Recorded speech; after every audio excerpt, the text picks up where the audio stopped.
Hey everyone, this is Dragon Rider. When I'm not talking about video games with my husband in our podcast, Past Play Gaming, or giving you a rundown of the Hearthstone meta in just a few minutes on YouTube, you can probably find me posting something on Twitter at DonnieDK. But right now, please join me in getting your accessible deep dive into the competitive side of Hearthstone while we listen to Concede.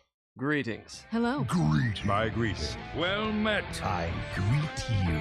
Greetings, traveler. Greetings, friend. The pleasure is mine.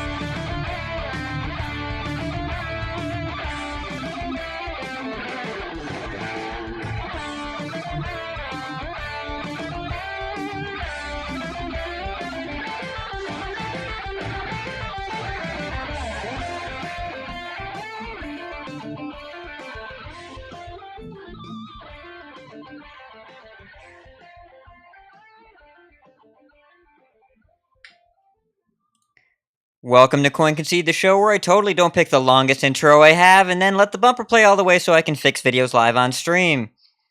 Thank you everyone for your patience on chat. I'm making sure you can hear my audio. You can. Everyone can hear me. Everyone can see me. This is just wonderful. And this is not going to make it in the final recording. And I really know what you're thinking. Where did he get that hat? Well, I bought this and I was hoping I would have it for BlizzCon, but I don't. For those that can't see at home, it does say ridiculous. Okay, the real intro, but thank you all for being here. Really excited about the show. Edelweiss is great. If you don't know, you're about to. Hi, everyone. Welcome to episode 168 of Concede, a Hearthstone podcast dedicated to making the competitive side of the game more accessible to you. Joining you from Gadgetan, New York, it's me, Ridiculous Hat. We've got a few friends with us today. From Karazhan, California, we have Bodicus. Hi. From the Maelstrom, Louisiana, we have Appa. Hey, how's it going? And from Lordaeron, Israel, all the way over there in the Eastern Kingdoms, we have Edelweiss. How are you? Hello. So happy to be back on. Yay. Welcome. Thank you. Thank you for waking up at but o'clock. It is almost 5 a.m. for you, so totally normal time.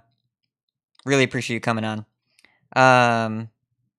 And thank you all of you listeners who are here live with us in the chat. We see a few of you there. And really, Concede is supported in large part by you, the listener. If you'd like to find out how you can support us and receive rewards in return, head to patreon.com/Concede, where you can get many rewards, such as coaching sessions, and coming soon to a Discord near you, our setual.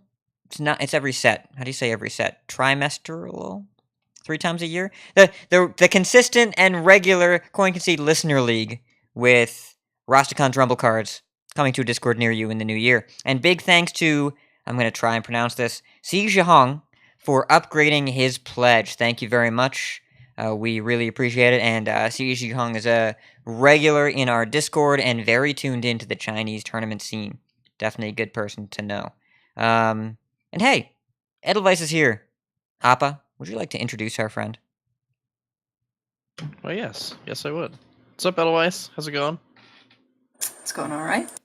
So, for those who don't know you, because it's been a while since you've been on. I think before even the Witchwood came out, which is a minute ago. So, just give us a brief summary of who you are and what you've been doing in the Hearthstone scene these days. Yeah, so my name is Raisa Esperanza Carrera, which is a bit of a mouthful, but my gamer tag has been Edelweiss for years because of Valkyria Chronicles, the name of the tank they use. And I was first on the podcast after I qualified for HCT Copa America in Rio. That was April or something. I lost immediately to Zalay and Hoy, but it was still a great time, just competing, hanging out with everyone. And since then, I have also competed at HCT Oakland. I made top 32 for that. And then, the end of the year has been nuts with WESG and then now WSOE, flying out to LA. Weirdly enough, every competition I've been flown out to has been out of Israel, even Copa America, because I was here for Passover.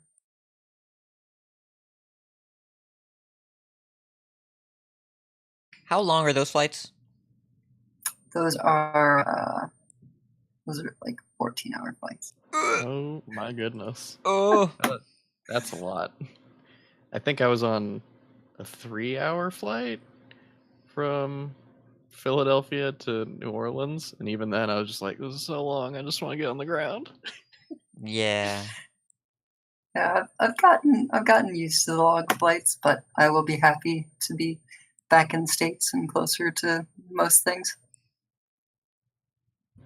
Okay, so are you from Israel or are you from the States originally? So I am born and raised Cleveland, Ohio. My wife as well, and we moved to Philadelphia because of her education. She is studying to become a rabbi in the Reconstructionist Jewish movement. And part of the requirement is she has to do a semester abroad in Israel. And that's why we're here. Okay, that's super cool, and I did not know that. So since the last time you've been on the show, you've had a lot of growth as a player and just in terms of competition. So like what ignited kind of that competitive spark, and like how have you kind of taken to achieving these like high level results? Like what's your mindset been? Like what's your approach been?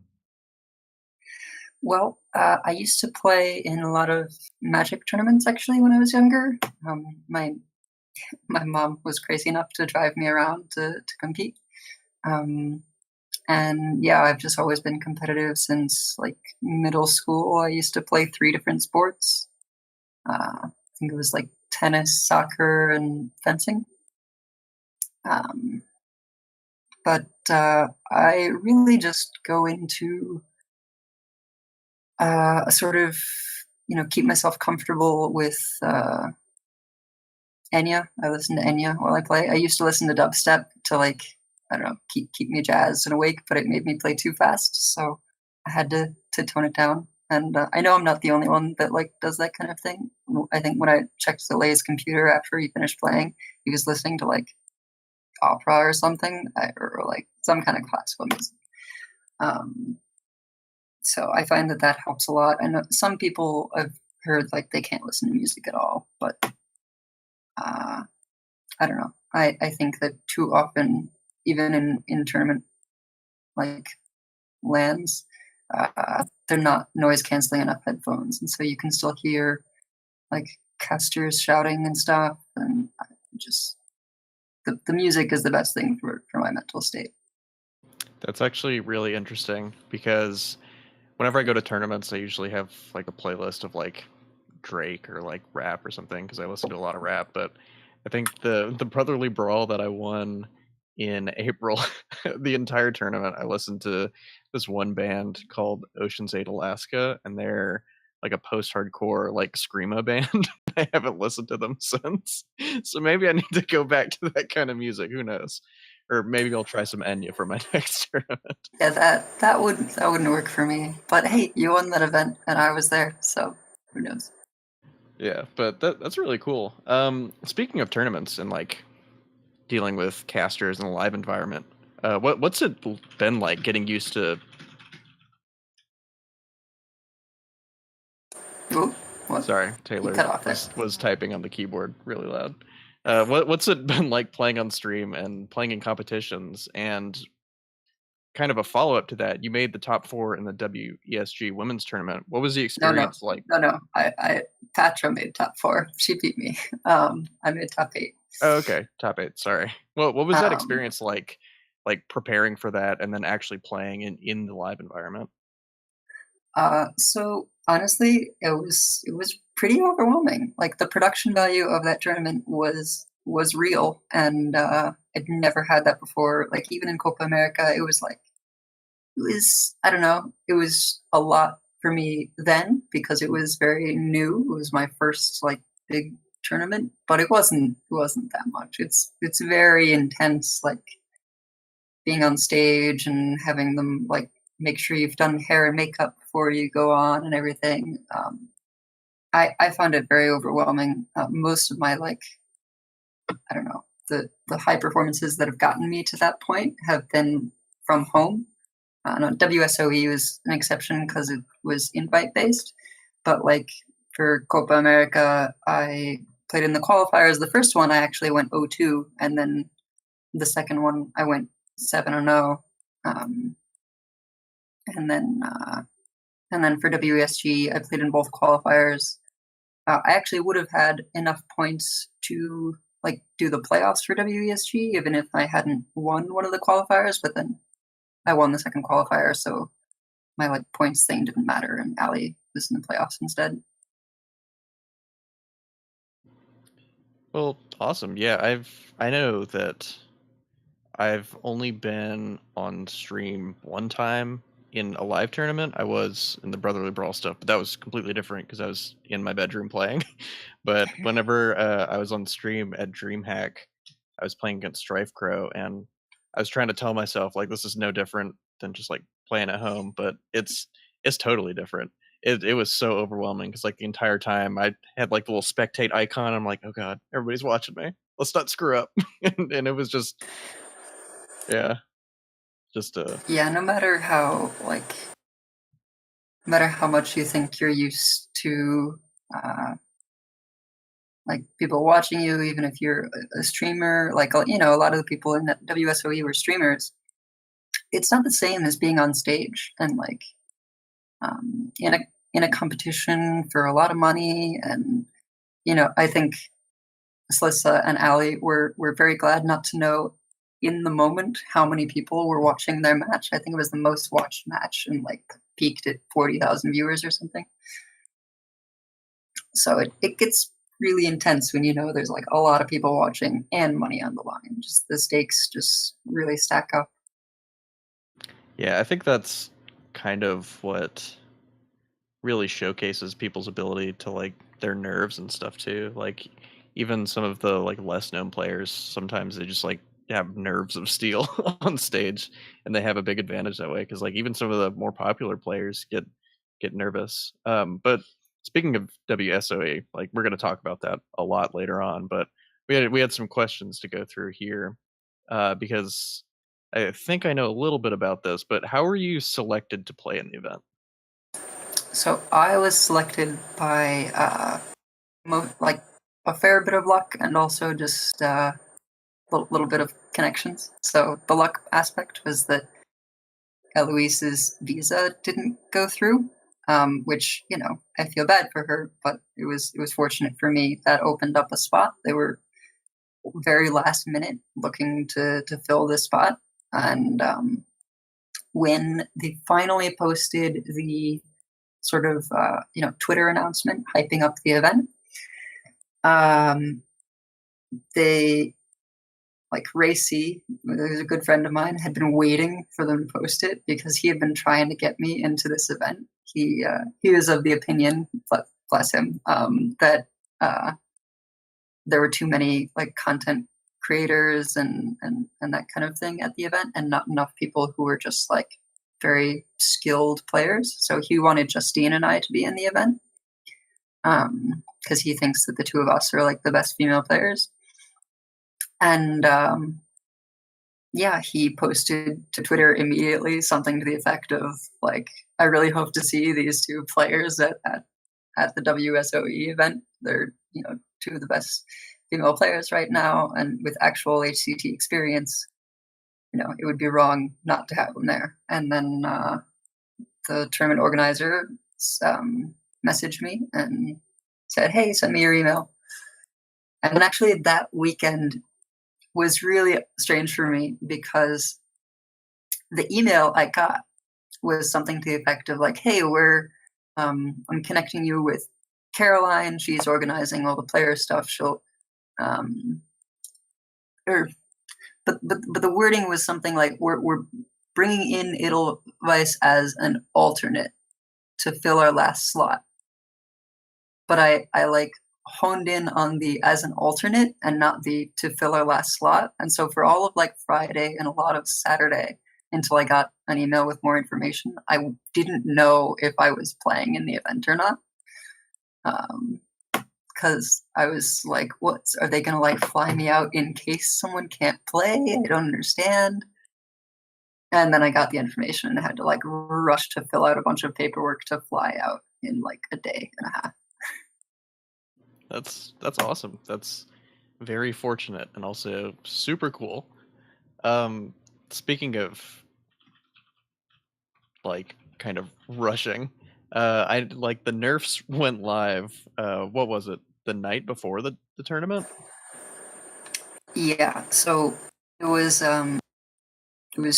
Tuesday night, and a lot of us were finishing up our lineups.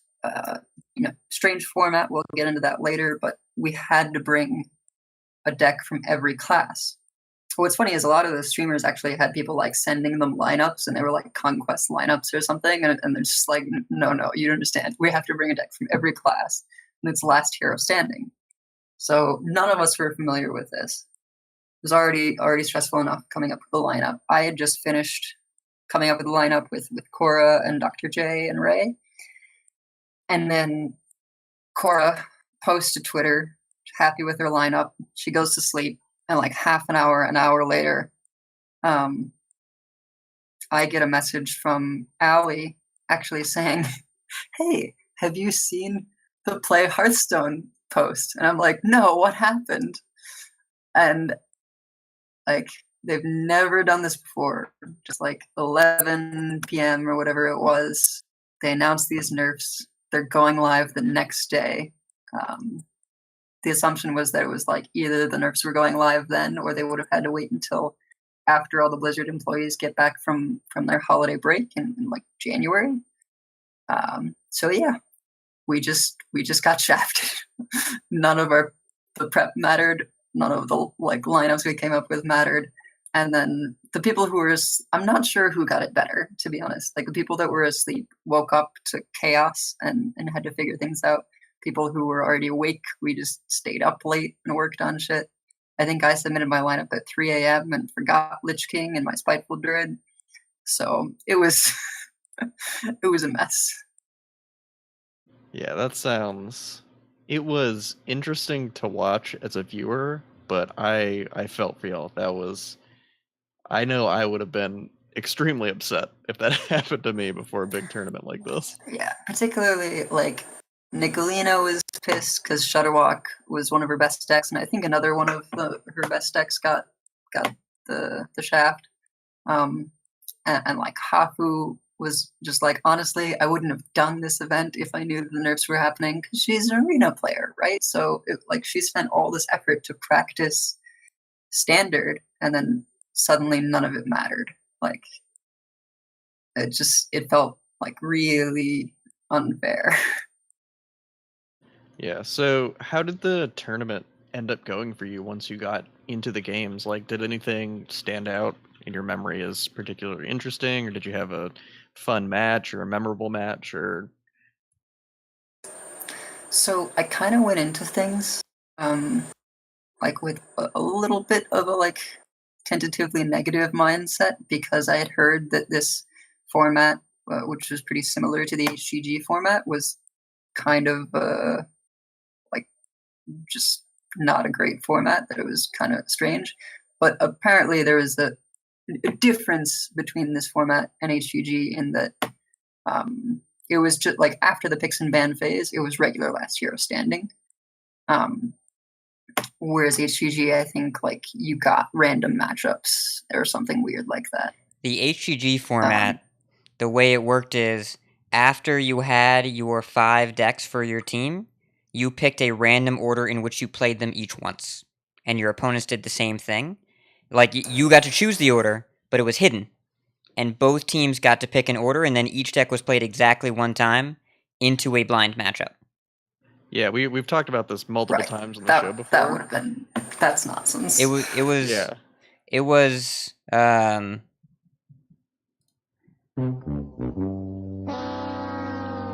Yeah, the HGG format was bad. This one was super cool. Right.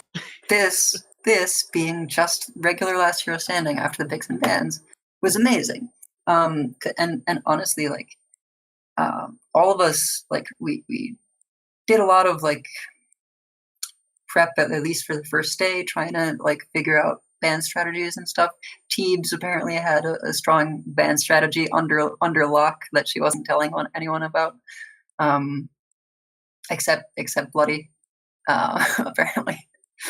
But there was no way to prepare for sort of all eventualities exactly, or if you did, like, that was kind of nuts, because with like 9 decks each, and we're each banning 2 decks right off the bat. Like, you don't know what strategy to go for exactly, because say they ban your 2 most aggressive decks like right away, and you were planning to like ban their control decks and smork them down. Well, now you don't have much to smork them down with. Same thing for if you're trying to go anti-control and like they just immediately ban your combo decks. So like you kind of had to have very flexible decks in some ways, or just like 3 of any given thing to guarantee that you got one of your options for either control, aggro, or anti-control. And it was just, I don't know, it was very, very interesting how you adapted on the fly to like what your opponent was doing while still trying to maintain your own strategy. So I think I started out with like a 1-in-1 sort of strategy where I would ban like their most aggressive deck and then one other deck that I was really scared of, and then depending on what they banned, I would kind of go from there. But later on, I started taking a little more risk, and just like, I don't know, if someone very clearly only had like 3 aggressive decks, I would just, and like one of them was Spike Druid, I would just be like, okay, I ban Odd Rogue and even Shaman, your 2 most aggressive decks. Like, I'm just gonna kill you with Quest Rogue. That was kind of my plan, because I think only one other person had Quest Rogue. There was one other Quest Rogue in the tournament. I think it was it Slissa? I don't know. I remember seeing it. I don't remember exactly who it was. How long did this take? How long did this pick and ban process take? Because this sounds great, except for logistics sound complex. Right. So that's the thing. Like, as much as I grew on all of us because it was so interesting and nothing like we'd done before, it was kind of frustrating that it took a while, and particularly when we're going from one match into the next, like this, more for in the case of the people who like made top 4 and stuff. On that day, it was like you played your match, and then okay, now like you get maybe 2 to 5 minutes, and you have to do picks and bans for the next match, and then you're gonna get streamed. Like, it was pretty nonstop on the last day. Yeah, I mean, with the logistics of keeping a tournament going, they want to jump between matches and keep constant action, but as players, I imagine you didn't get a lot of downtime, and this sounds like a really intellectually intensive way to start your match, because it feels as complex as playing like a really funky mirror match that you got to anticipate every single move, and then you have to play Hearthstone, and then you got to do it again. Yeah. Honestly, what it feels like is anime, or like I'm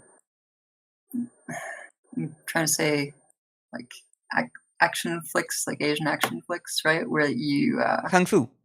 Where they play out like the battle. Like, what was it? I feel like there's some of this in Crouching Tiger, Hidden Dragon, or in like Hero. They play out the battle in their minds before they fight, right? Yeah, that's what it felt like.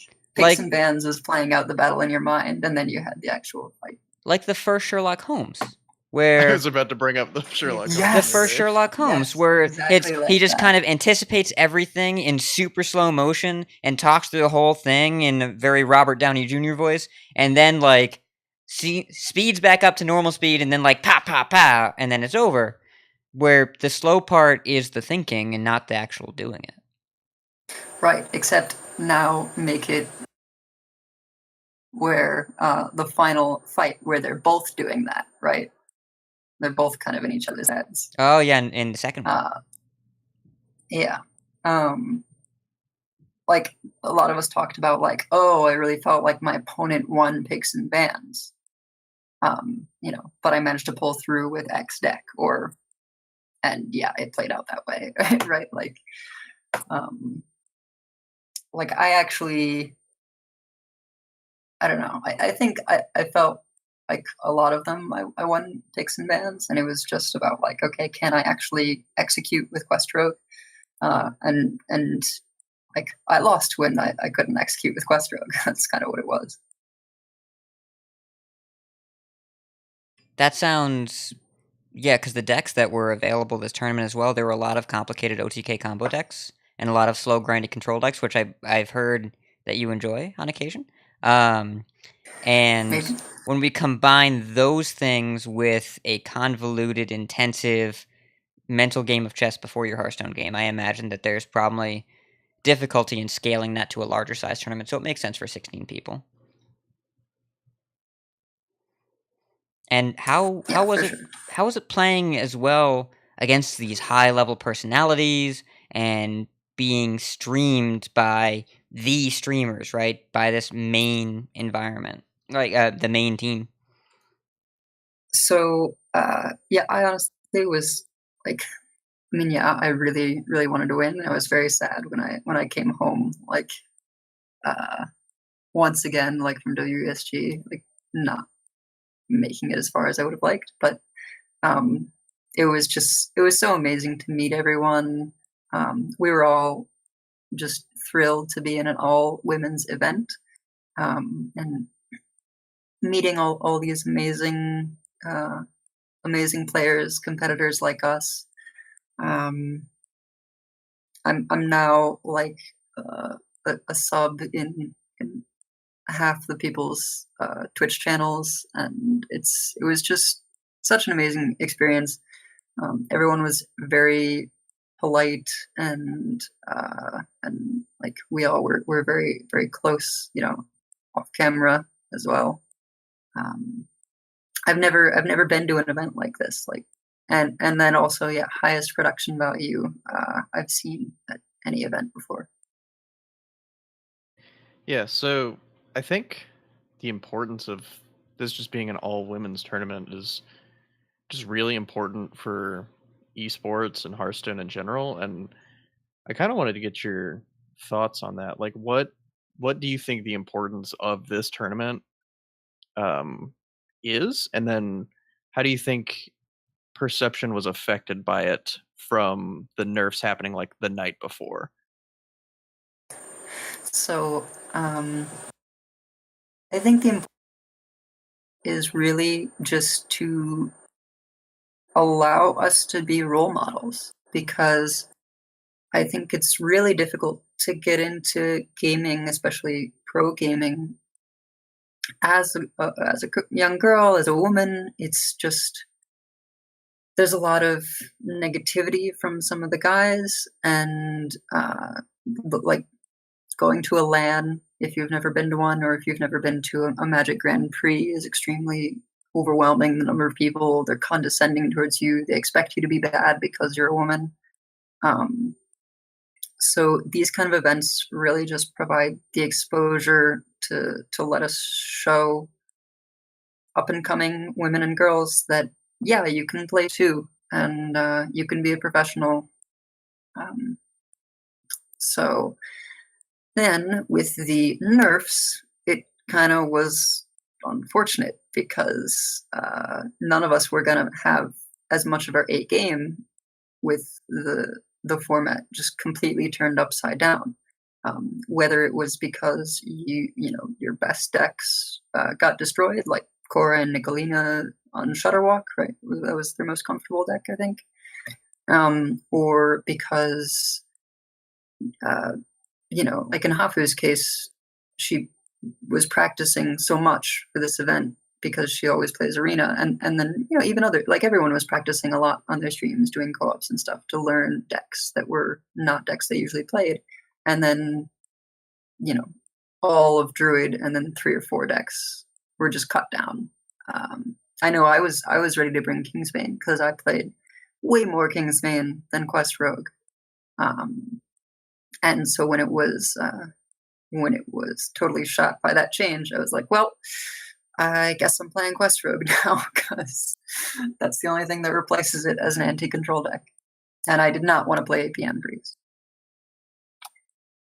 Yeah, APM Priest would have been, feel like a tall order in that environment with like the little sleep and then the format being completely thrown out the window, and then just I would not want to play APM Priest in that environment. We had some winners and losers with that deck choice, shall we say? We'll discuss a little bit further.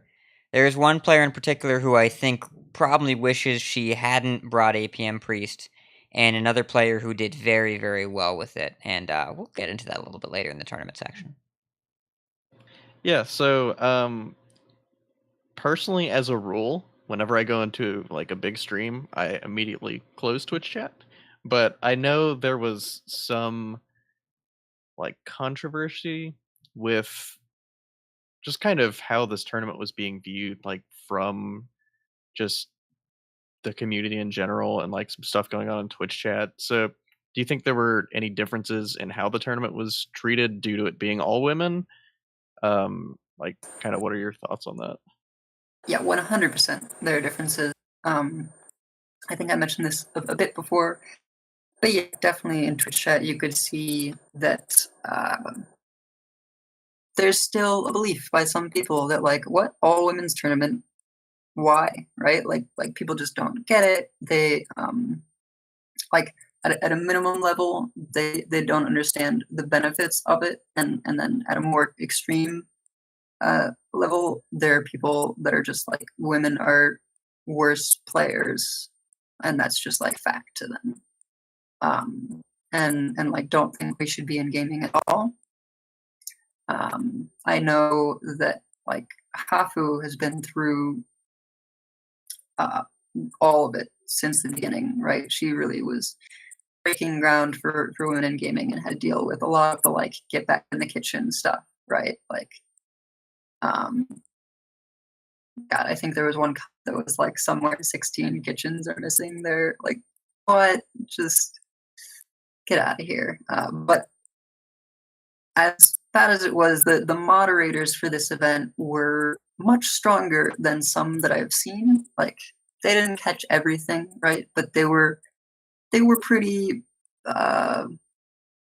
cautious. I think they knew what was the storm that was coming, and were prepared to lay down the law with a bunch of bans and stuff. I know that they did especially miss, though, anything relating to like Teebs and Bloody. Like, they missed a lot of the gender stuff. I think even I got some comment of like, questioning my gender. So I don't know. It could be better, but I think it was still, for an all women's event that was so high profile, I think WSOE did a fairly good job. Yeah, I think the most common thing that I saw, which I don't think was intended to be like harmful or mean, like the kitchen comments and all the just honestly just disgusting shit like that, but a very common question, I guess, that I saw like on Twitter and whenever I had Twitch chat open or like wherever, was just like, why do we need an all women's tournament? Like, why don't we have an all men's tournament? And like my eyes would just roll back in my head as far as they could go. Like, that's just fundamentally not getting it. Yeah, and yes, exactly. It's definitive. Don't understand. Have you not seen the all men's tournaments? Like, that's just regular tournaments. And it's because of the things I described of why this is beneficial, right? We need exposure. We need more people to like want to compete. We need to stop, letting, like, having differences of letting men and boys play games because they're boys, and then wanting women to be practical, right? Like, I think that's a lot of it too, is just growing up. There's different expectations. So girls are like expected to do the practical stuff, and then guys get into games because like, oh, boys will be boys. And then when it gets to competition later in life, well, who's going to be in all the competition? The ones who've been playing games all the time. So, yeah, like I was the only woman at Copa America, and I think I've been like cautious about kind of bragging about this sort of thing, but I think I'm like, apart from Baize and maybe Teebs, the only woman to like place really well at an HCT event generally. Like, there have not been enough of us, right? Justine plays in playoffs, but she has never made it through yet. So I don't know, like, if I look at the top 16s, I don't know how many other women I'll really see. Yeah, and I feel like such a big part of that is not skill disparity at all. I think it's just not even like fear of playing, but just like not wanting to put yourself in an environment where you'll be like criticized or something like that. Because I've talked to Taylor so much about like, hey, sign up to this for this event, and like this event we're going to, like we're going to DreamHack, just playing the tournament. She's like, I don't want to. I'm like, you're really good at Hearthstone, like you'll do fine. And she's like, it's not that. I just don't want to. And I think a lot of it is just like from perception of like how people will perceive her, like comments or like how people will treat her. And I feel like having an all women's tournament like this, where you kind of basically are breaking ground for other people to enter into tournaments and not feel bad about it or feel looked down upon, is really fantastic. And I feel like we'll see a lot more women entering into tournaments and putting up high results as a result of this kind of thing. Yeah, I really hope so. I mean, as you say, criticism that is put upon women when we're in the spotlight, whether it's our physical appearance, which should be a non-starter, just completely irrelevant, or just like extra focus on our plays, right? Like, there was a really funny thing that happened today with some of the show matches, which, like, I know we're not discussing the All-Stars, but the show matches were female players, so I, watched some of that. And Gia commented on Twitter, someone had posted a YouTube video of, it was like this misplay that took place, but because of RNG, the player won anyway. That clip was awesome. It was fish. Amazing clip. Like, it's definitely going to be untrolled, and the casters just like didn't know what to do with themselves. Frodan and TJ were dying, and it was really, really funny. But you look at the YouTube, like the person who posted it to YouTube, like, it was this guy with an account name that's like math, physics, and chemistry or something, and the comment for that YouTube video was, "This is why women shouldn't play competitive video games," or something like that. And I'm just like, dude, anyone could make that mistake. It was just order, and the rope was going. She was playing fast.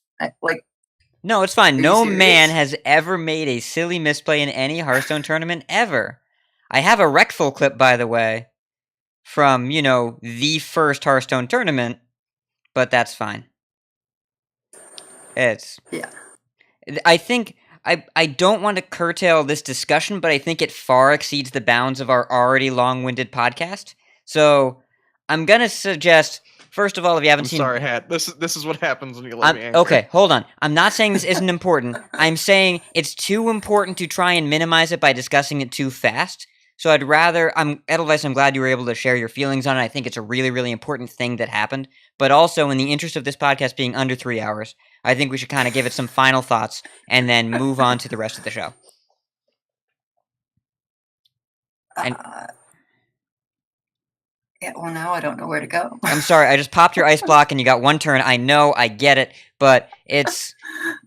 So, alright, let me wrap up. Women's tournaments are a thing that are going to happen, and I'm glad this one happened. I'm glad it was a really important tournament, and there is value to giving an audience and a space for players that are underrepresented in typical tournaments where the audience tends to look pretty similar to one another. And if you haven't watched the VODs from this tournament, when we talk about incredible production value, they pulled out all the stops. There were some really cool features, like while the matches were being played. After that, you cut to a person that said, "Here's what you missed," which I think the execution could use a little workshopping, but the idea was great. Zalay was a new caster edition. He did fantastically. The graphics for the pick and ban phase were really useful. The interviews after each match, and then the direct conversations, as well as the kind of cutaway recordings about the interviews off-site with some of these players were great. I really liked Pathra's and how much she kind of her fire for playing Hearthstone, and then Hafu's as well, and how much she hates losing. She hates losing. So kind of seeing those different perspectives from the players, it was really, really well produced. I hope is the standard for tournaments going forward, and I'm glad that it was in this environment that we got to see this kind of polish when there were so many opportunities for the event to be undercut and treated as a second-class citizen. So yeah, so I think my final closing thought on this was whenever I was watching and I saw the production and all the effort that went into it, and even the format with the pick and bans and 9 classes, I remember talking to Taylor and talking to some other people, and I was like, if this is the future of what Hearthstone looks like, I'm 100% okay with this. I agree. So, Edelweiss, one last question. How's life in ladder? Tell us about your ladder experience this week and things in general. And yes, that was a secret segue into the next part of the show. What's up? Is it so secret if you tell them it's secret? Yeah, so my ladder has been pretty wild. But you've been playing standard.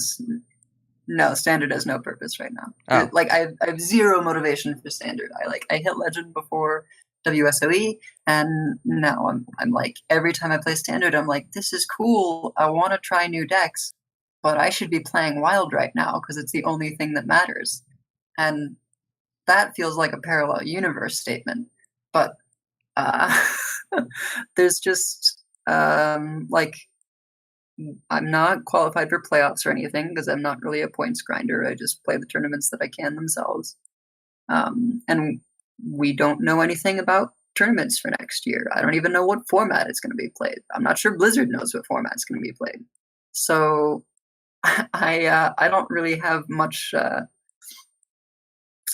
plan for except for like maybe DreamHack Dallas. Like our team Swagoi is talking about going to DreamHack Dallas if there's Hearthstone, but we don't know. So the only thing I have to compete for is the Wild Open. I wouldn't be doing it if I hadn't already hit top 100 legend before. So I know it's possible. I know it'll be harder with a lot of new people coming in, but I think Robobson can get me there. He plays a fair bit of Wild. So probably my best deck is the best deck in the format right now, Oddrogue. So go figure. Yeah, Rebobble's pretty good at Wild. For me, I've also been playing a bunch of Wild.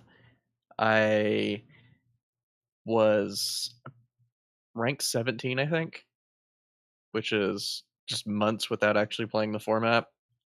And I made even Shaman with like Lickums and Thunderheads and Zaps and all that kind of cool stuff, and got up to rank 4 with that. And then I was just running into a bunch of stuff that was just not good matchups. And Duin actually gave Taylor an Odd Warrior list, which she used to hit Legend yesterday. And then I took that list and hit Legend today with it, which was sweet. And it was hilarious because Taylor and I were sitting like at our desk while we were eating lunch today, and we queued up, and the queue times in Wild are just super long, and we queued up against each other, and she was my final boss for Legend. And I was like, oh hey, What's up? Yeah, so got legend there. I'm legend in standard as well, and I'm rank 2 on EU in standard with Witchwood Grizzly Resurrect Combo Priest, also known as Banana Priest, which is just the Divine Spirit Inner Fire deck with Witchwood Grizzlies and Resurrects and stuff. It's a lot of fun. But yeah, I'm enjoying Wild a lot right now. I like the format. I think it's fun. There's some decks that lead to non-games, aka any deck that plays Barnes and you charge, but I feel like those games are few and far between enough that I think doing really powerful stuff is really, really fun. And I forgot how much I enjoyed playing with all these really strong cards, especially in a format where they're all legal. And it's not just like, hey, Dr. Boom's the best thing you could be doing. It's like, hey, Dr. Boom's like on average or lower, and then everything else is super powerful. So I've been liking Wild a lot. They asked us our like favorite, and I put Barnes as my least favorite because delete Barnes. You could make a bumper sticker for that and run for election in 2020. And I think there's a pretty good chance of winning at least a small portion of the vote.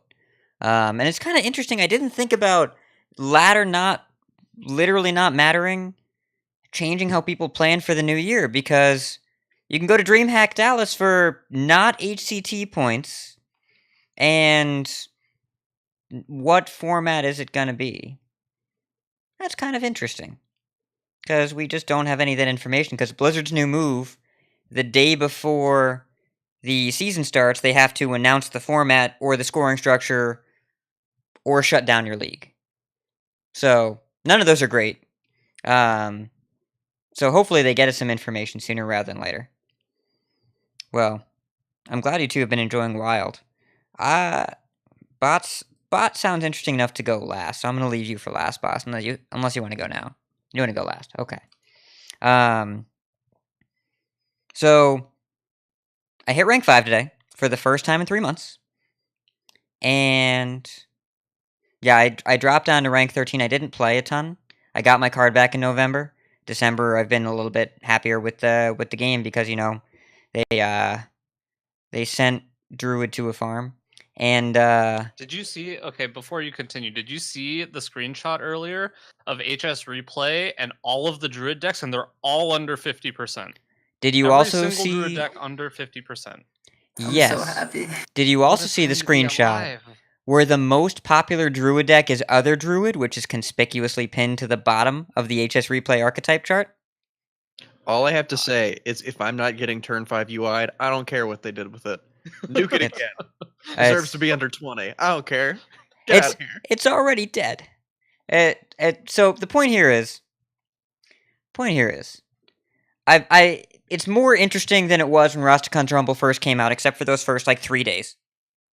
And that's fine. And there's been a ton of Hunter, and we'll talk about that. A lot of Hunter, an inordinate amount of Hunter. And you know what counters Hunter is Xeric's Cloning Gallery Priest.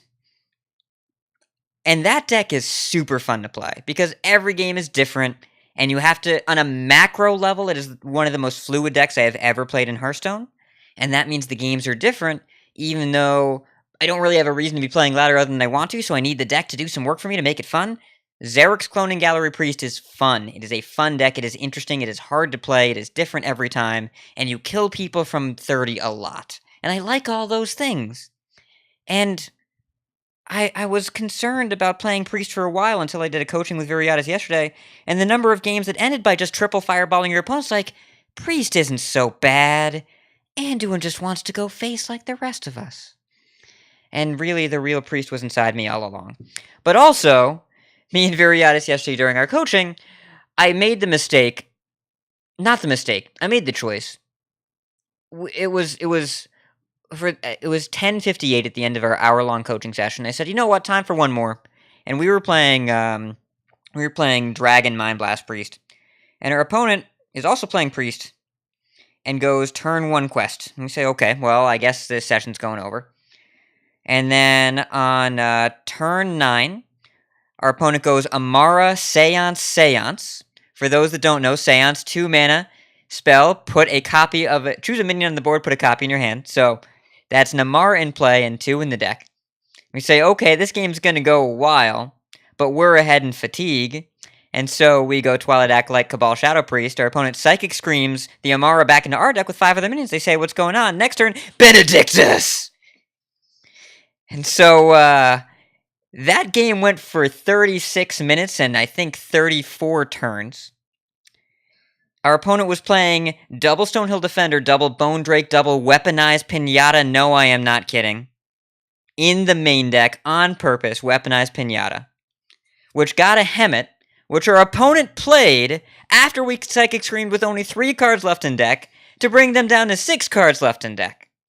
But they still won anyways because they played the 4th Amara, because they had the 2 they seanced, the original, and the 1 that they Benedictused after they Psychic Screamed us, and took their own Amara back. Did they Talanji you at any point? We didn't see it. I don't believe... I wouldn't be able to say they didn't have it because they seem to have everything. But I did not see a Talanji. We did see the spirit, the totem. We did see the totem.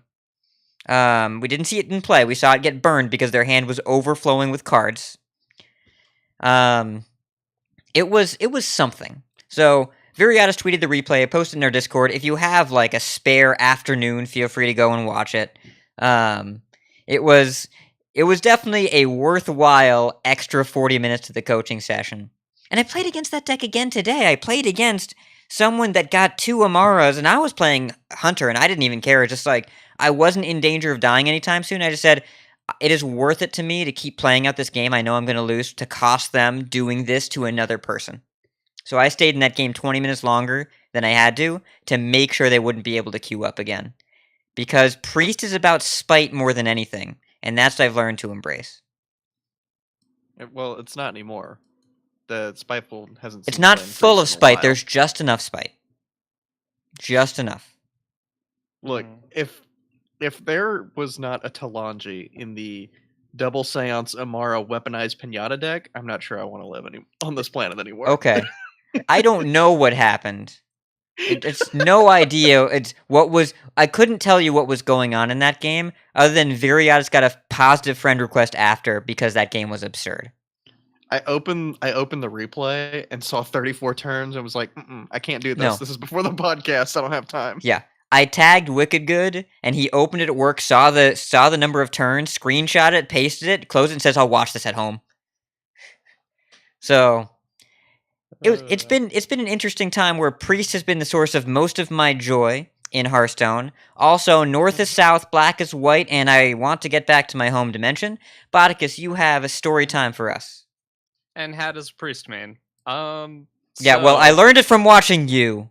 Hat's a Priest main, Bodicus is Priest main, Appa and Edelweiss are wild mains. What's going on? Fine, it's fine. I can main rogue. For me, what's going on is I've been playing a lot of pretty much everything, including Mech, Surrender to Madness, Keleseth Priest. Don't do that.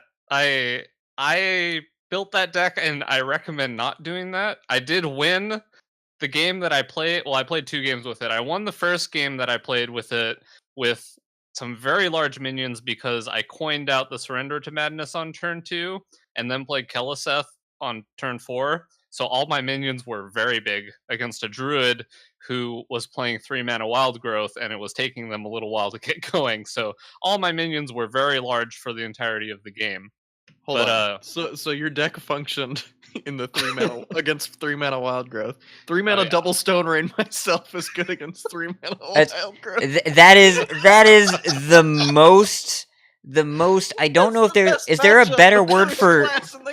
Is there a better word for gimped? That is the most like wet noodle fight I have ever heard of. It's Druid basically got a mana crystal added to all their spells, and you're like, let me help you out, buddy, I'll even up the playing field. So... Yeah, do you have Serenade Chain Gang in that deck? No. Okay. It makes 2/3. It makes a 2/3. It doesn't make a gigantic minion. Is that the questionable choice that you're surprised I'm asking about? You blew up 2 of your mana crystal on turn 2, and you're asking if you're playing Serenite? I actually won that game. I would have lost in fatigue, but I had the spirit. I had the so when they killed my minion to make me draw a card with my Cult Master, it fatigued me for 7. I went to 3, but then it shuffled the Northshire Cleric into my deck, so I didn't fatigue out on the last turn, and I killed them. So that's not the story time. The What? Other What? the other the other deck I played a bit of was Appa's deck that he posted on Twitter. And I don't know about all the card choices, but have you ever screenshotted a game where you did something really awesome and thought you were going to win and then lost that game? Because Yes. I definitely did that. I had a Lich King and a Velen, and my opponent was at 11, and they were playing Hunter, and they only had 9 mana crystals.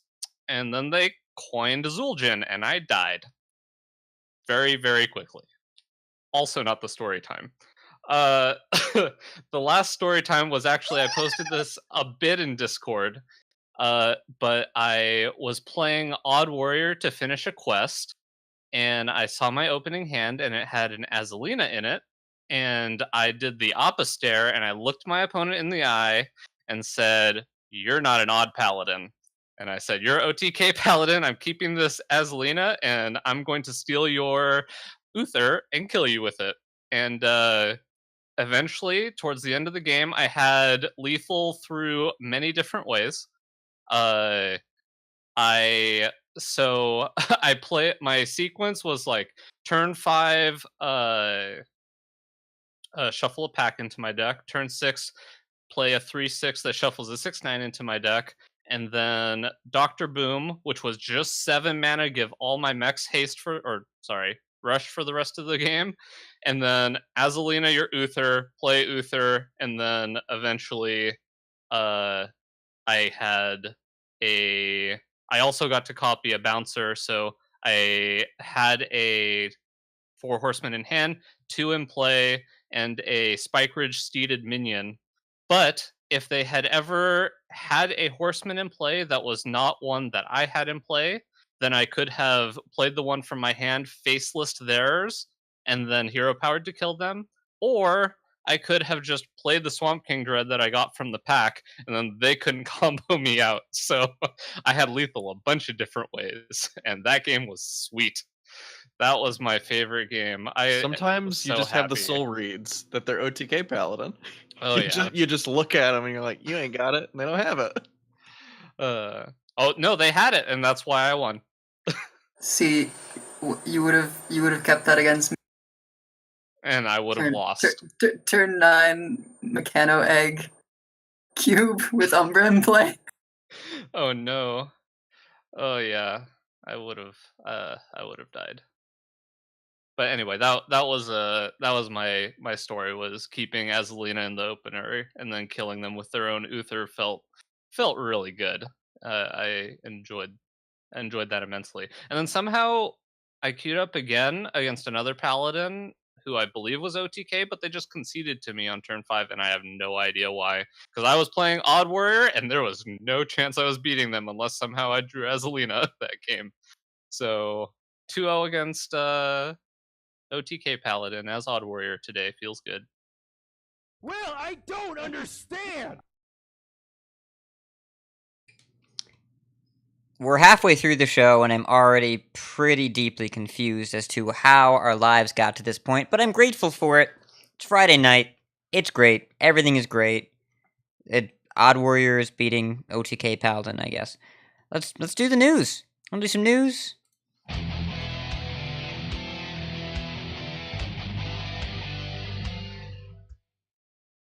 So I'm actually going to skip around a little bit just because we were kind of on this topic a little bit when we were having the interview with Edelweiss.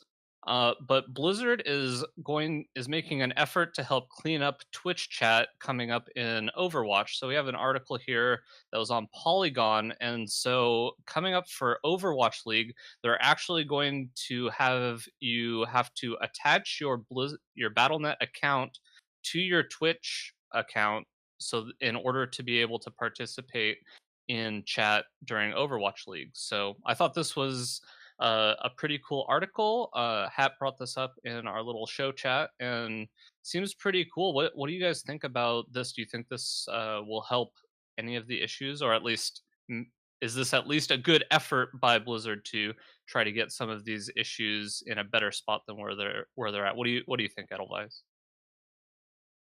Honestly, I think any effort they're making,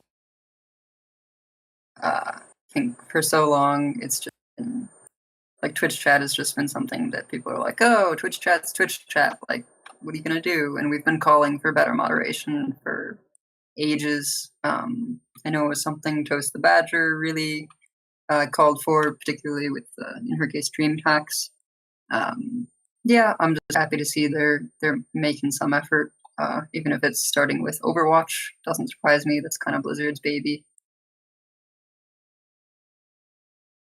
Yeah, Hat, you were the one that linked the article.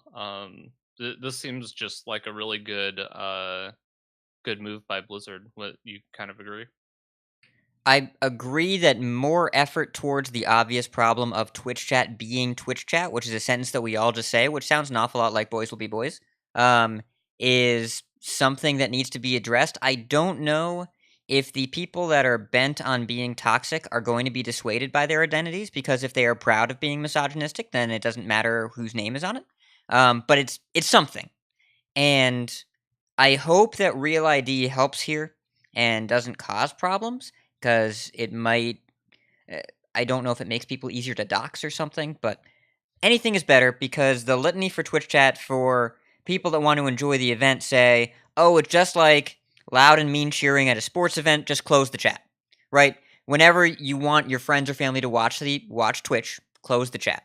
Because I think, as far back as I can remember, the first time I really remember it being super vile was Terrence M at DreamHack Austin in 2015, where him being not white was a problem, I guess, and the chat was vile. 2015.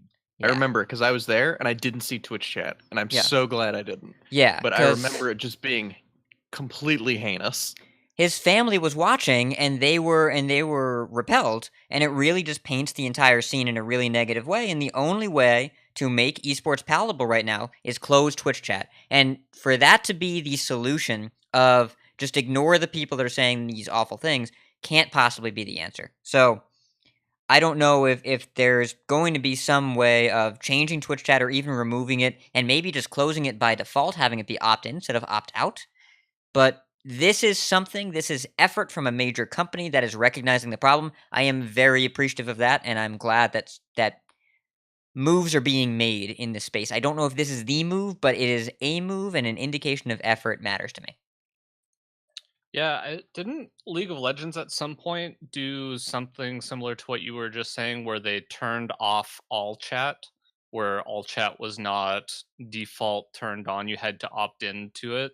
That actually seems like a pretty reasonable extra solution that hopefully we can get going. And I'm sure this won't completely clean it up, but I do appreciate the effort.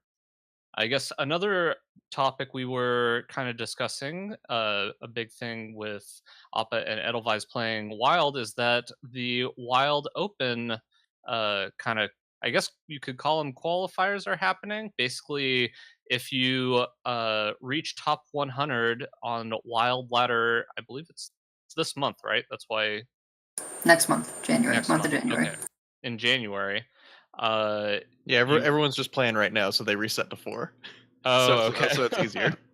That makes sense. So, yeah, if you get top 100 in Wild, then you get to play in essentially a playoffs tournament that qualifies for a $30,000 tournament. So, sounds like a lot of people are kind of starting to pick up Wild again. Appa, are you pretty excited about this tournament? Yes. Extremely. Very extremely. Because I've always loved Wild whenever I've gotten to play it. And I haven't really had a reason to, because I've just been playing mostly standard for like the past year or something. But man, I love Wild. It's so much fun. It's in Magic, Legacy and Modern were my favorite, and that's very similar to what Wild are. what Wild is in Hearthstone.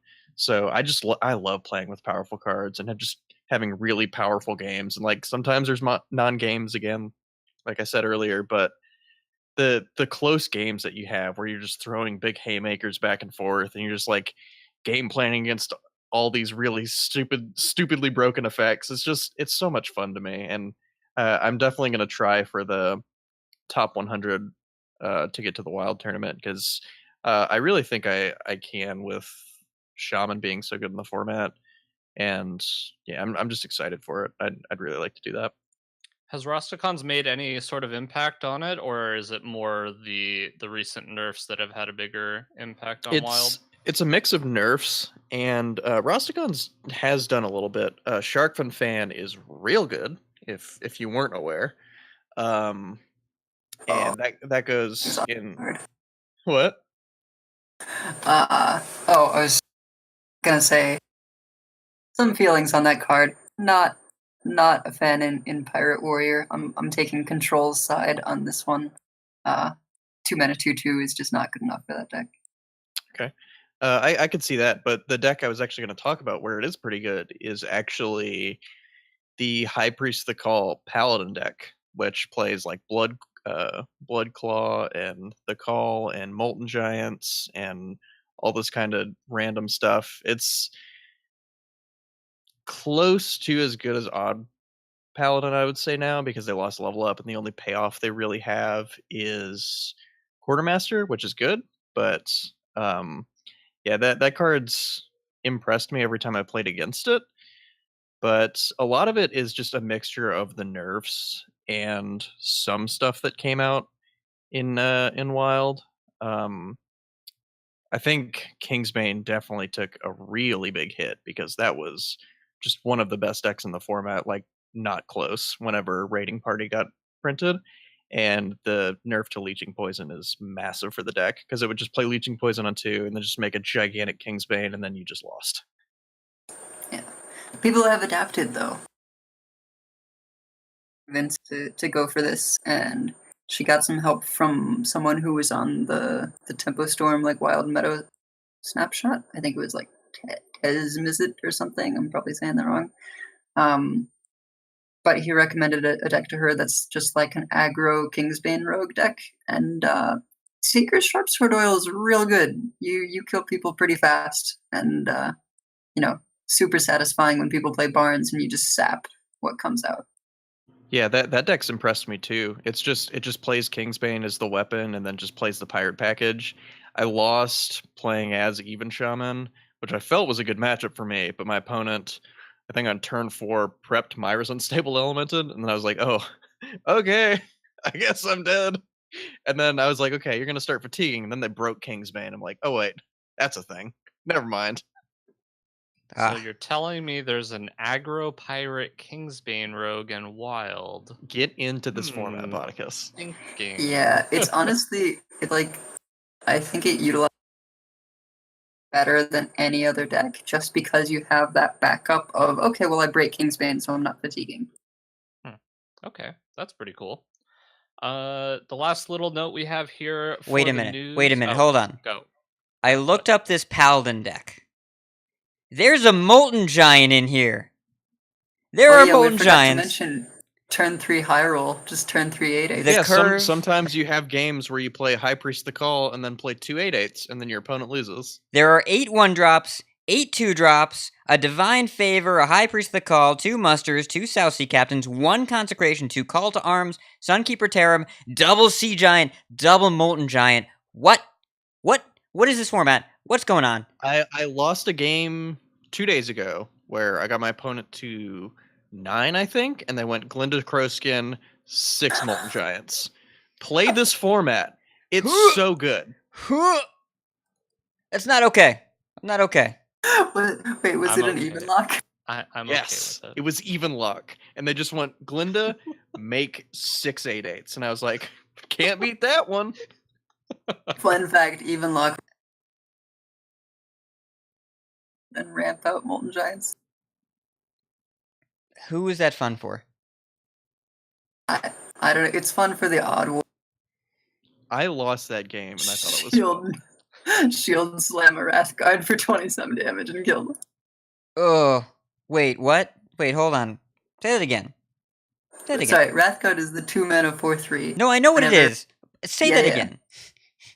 So Odd Warrior, if they play it at like an inopportune time, you just shield slam and kill them. That's what is this format?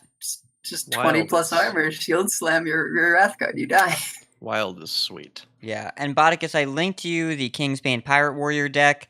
There are two Tinker's Sharpseed Oil in this deck. We're gonna talk later. Sharpseed? Sharp Sword? Sharp Sword. There's two oils and two preps, and we're gonna talk later. That's how you can tell Hat is a priest main now. We're gonna talk later. No, this is not the priest part. This is not the priest speaking. This is something else.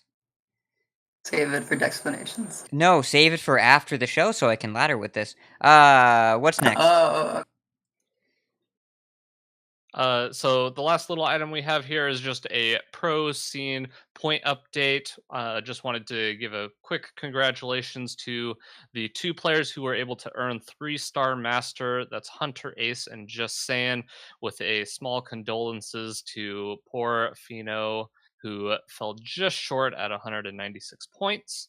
And also the pro team standings are up, and surprisingly, Team Genji is in first place with Tempo Storm and Nordavind in following up in second and third. And Team Genji has some killers on it.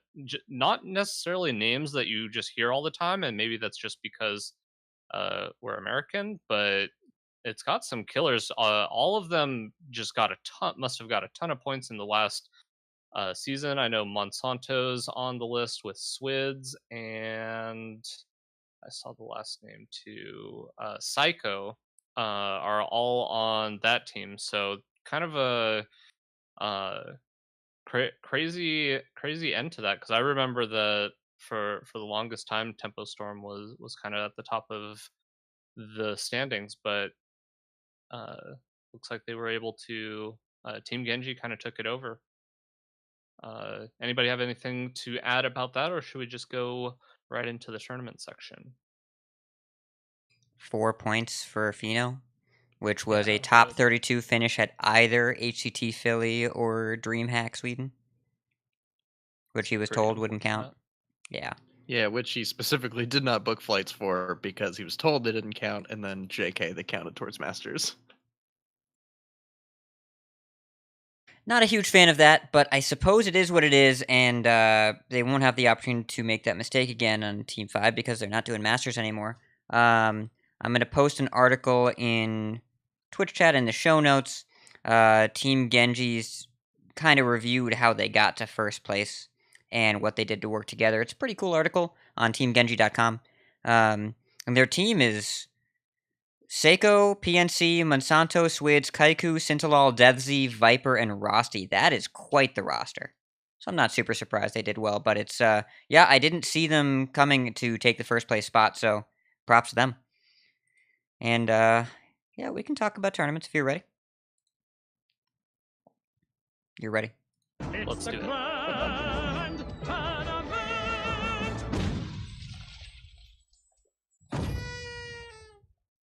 All right. So the main tournament we're going to talk about here, the only tournament, in fact, WSOE 2. You may remember Edelweiss, who's on our show right now, played in this tournament, placed in the top 8. Sup, Edelweiss? So, yay, top 8 gamer. Can you explain to us how this format works exactly in terms of step by step for the players? I think I have it down, have it written down in the show notes, but I want to make sure I get it right. So tell us what it is. All right, the breakdown. Every player had to bring one deck for each of the 9 classes, and then I think originally it was going to be like a snake ban, but we were like, no, that's weird. We want to do at the same time, so they changed it, and basically each player would blind ban 2 decks of the opponents. We would tell the admin. They would reveal, what was banned for each player. And then we had, it was like we would get 2 minutes to think about that. Okay, we tell them, they reveal, then we get like another minute or so to think about what class we wanted to pick, and then we would do our one pick. I basically auto picked Quest Rogue if it wasn't banned, and then we would ban 2 more classes, and then you pick 1 more, and then you ban 1 class, and then you pick your last, or then you pick a final one to play, and you basically get to self-ban 1 deck. For me, that was usually Spiteful, except the last one because it had bad matchups, but I probably still should have played Even Shaman because, oh my god, my Spiteful deck was bad. And I'm just not familiar with that deck at all, so... yeah, that was pretty much it. It took a while, but it once you got the hang of it, it was pretty fun.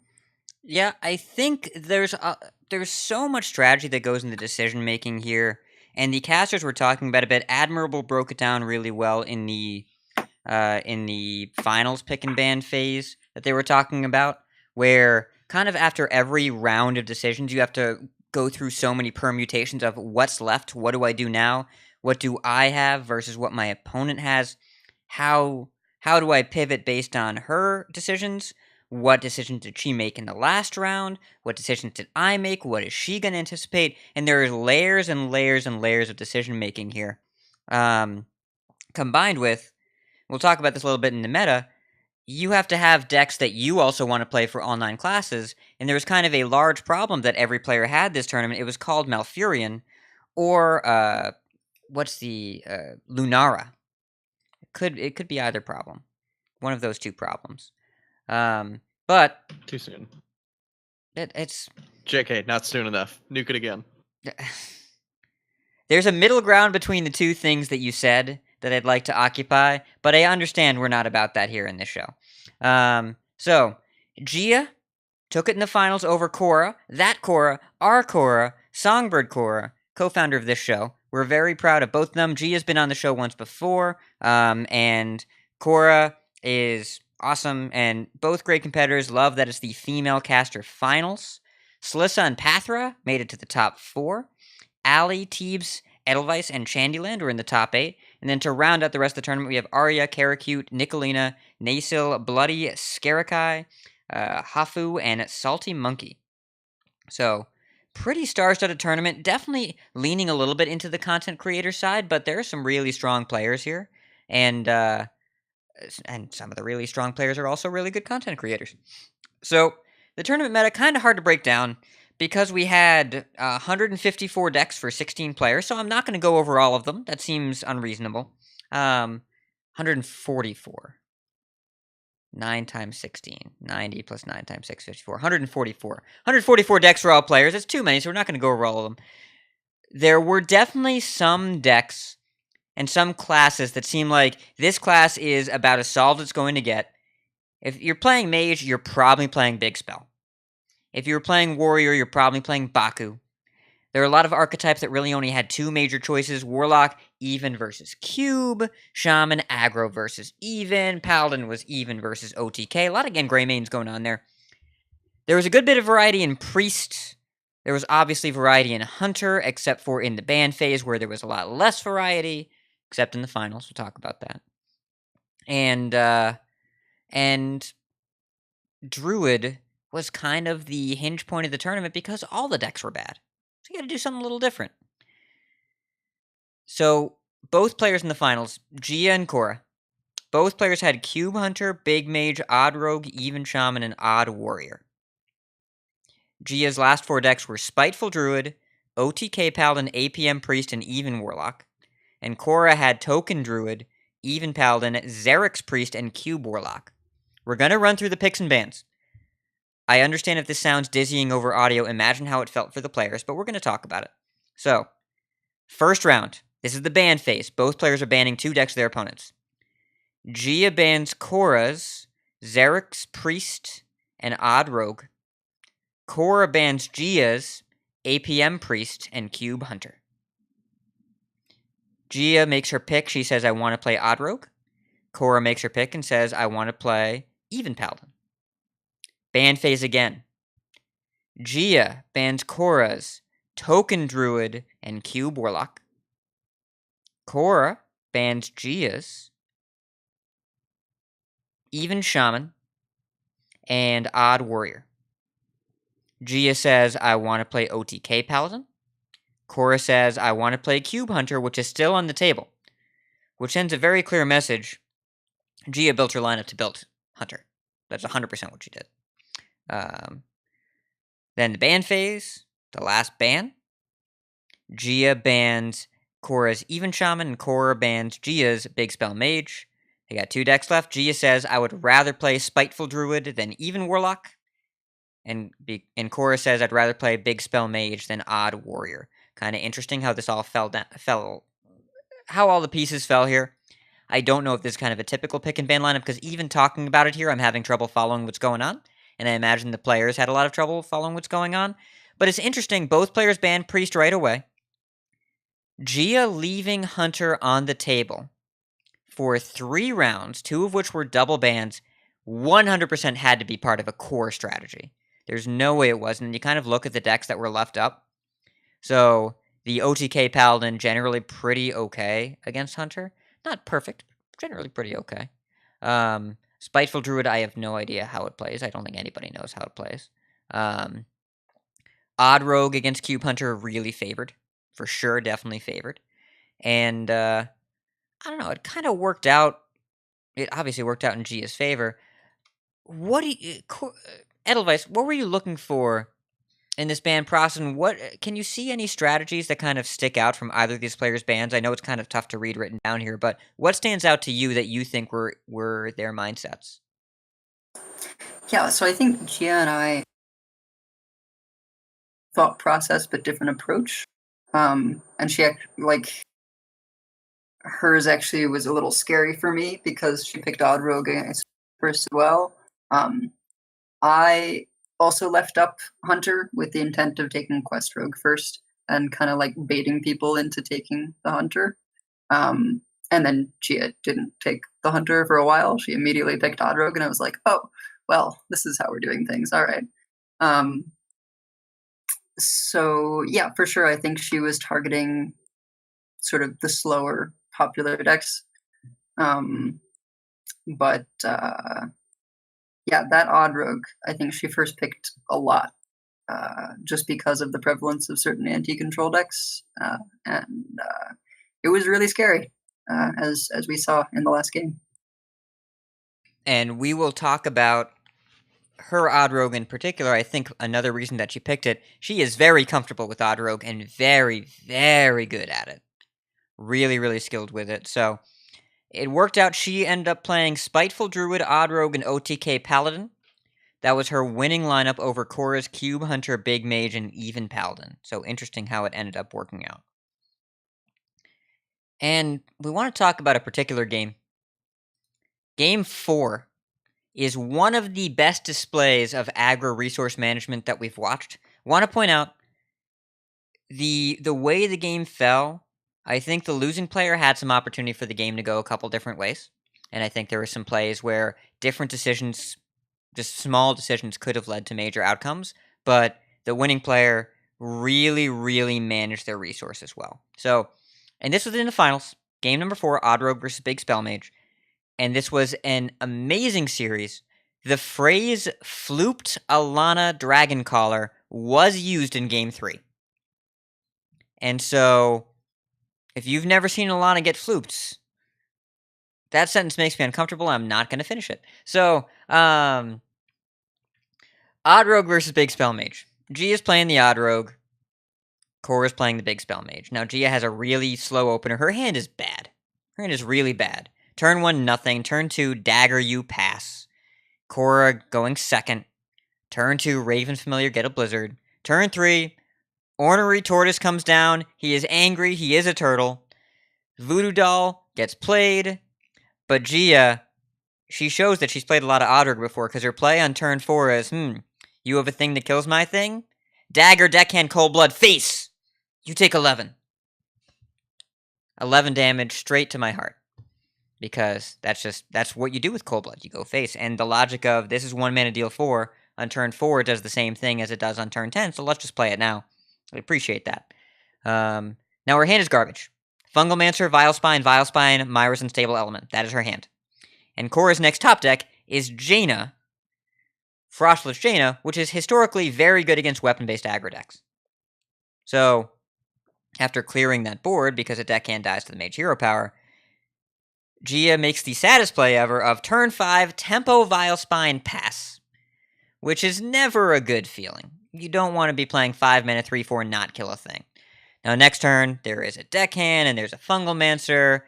Clear the Tar Creeper that Cora just played. Go face for 4. Dagger you down for another 2. Cora's down to 15. Gia doesn't really have anything. So, Cora casts the Blizzard that she got in turn 2.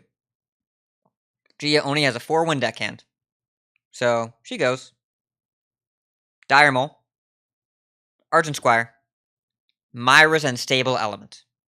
On turn 7. Draw 9 cards. Now, 5 mana draw 9 cards is pretty good.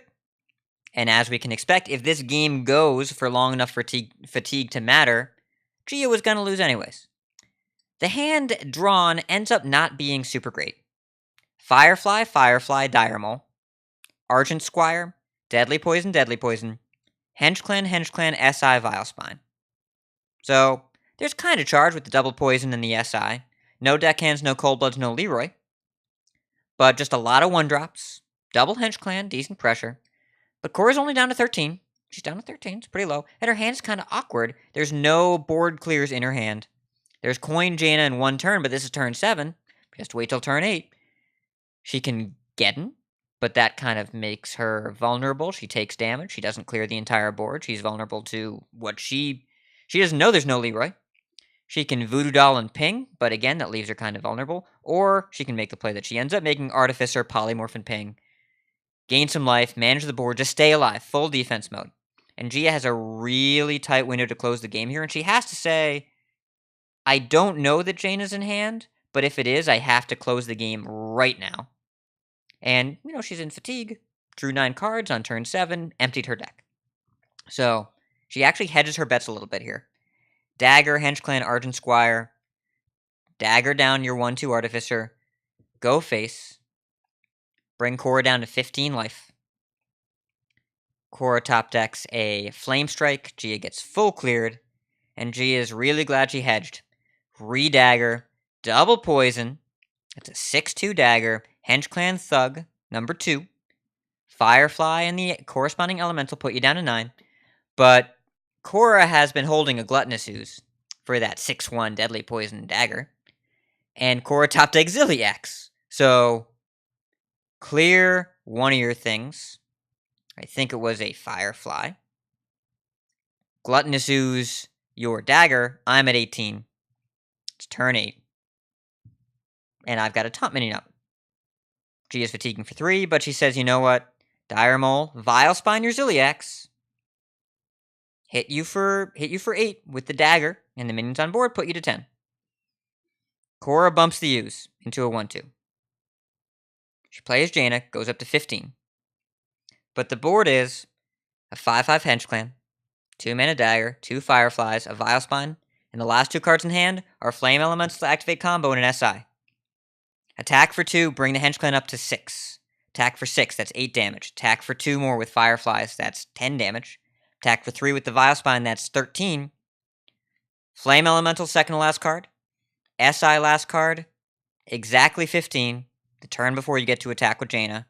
Game over. Unbelievable aggro play.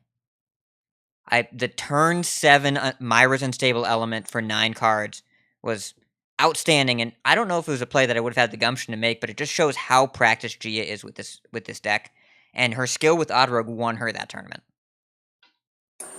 And I don't want to. Gia's skill, obviously, she couldn't have won that game without it.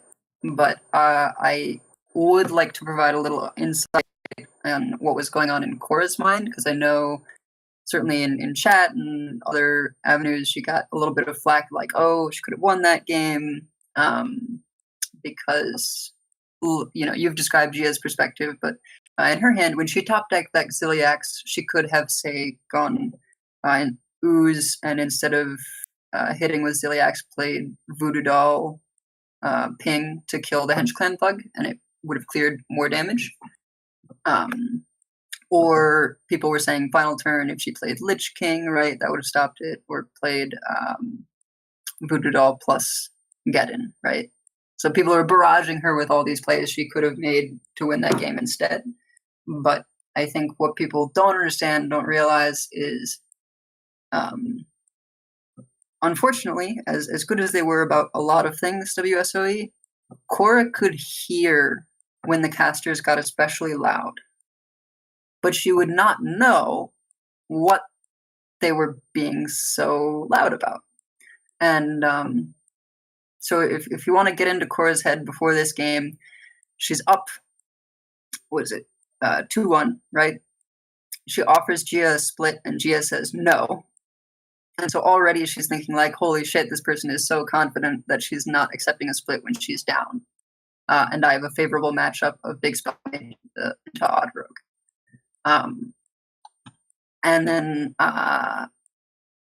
when that Myra's Unstable Element is played, Kibler and Frodan freak out. And Cora hears it, but she doesn't know that it's because that Myra's was really bad. So she thinks, holy crap, Gia has the nuts. She's got Leroy Coldblood. She just has all this damage. And Myra's is this card where you have to play around like everything and you can't play around anything, right? Because they've just drawn their whole deck, but you have no idea which cards in their deck they've drawn. And you start forgetting stuff like, oh, one Blastbind has already been played, or you just kind of, your brain sort of shuts down and you just start playing like really defensively, and I think that's what happened, right? Like she top decked that Xiliax and was like, oh, lifesteal taunt, I'm gonna play this instead of slowing down to maybe Voodoo Doll the Hench Clan and kill it. The kind of pressure being on that stage, being in finals, even more so playing for $15,000, and to have your opponent show such confidence, and then have this distraction of that, you think is just like your opponent drawing the nuts off of Myra's, like it really gets in your head. And I posted after the event, like from the airport, I actually posted to Twitter about like choking. It's a real thing, like, and it happens to all of us.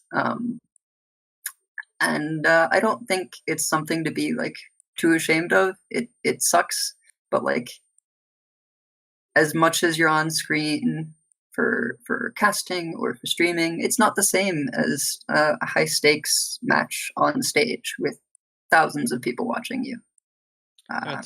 It's also really easy to take a snapshot of just that game, whereas there was a whole series that was played, and I don't know about you guys, but I watched the game she had just played before of Big Spell Mage versus the OTK Paladin, which should be a pretty atrocious matchup for Big Spell Mage, but she navigated it extremely well. She saw the line of getting Alana ready by playing a Blizzard instead of trying to get the Rin plan online, because she had gotten a Rin and a Phlebidinous Floop off of Syndragosa, and instead of going for the line where she tries to destroy the OTK deck, she goes for a pressure line of playing some big spells so that she can play Dragon Caller Alana and then have the Phlebidinous Floop in hand for as soon as that gets removed,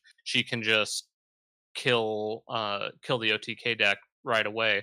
And so, I mean, there's just so much stuff going on. She played that game, I thought, extremely beautifully, and just having this one minor slip up, to me it honestly looked like she might have miscounted her mana, because it looked like she went to do an extra action afterward, like there was a bit of a pause, and I can't know for sure, but yeah, it was just it kind of, it's unfortunate that one small mistake can happen like that, but overall she played extremely well all weekend.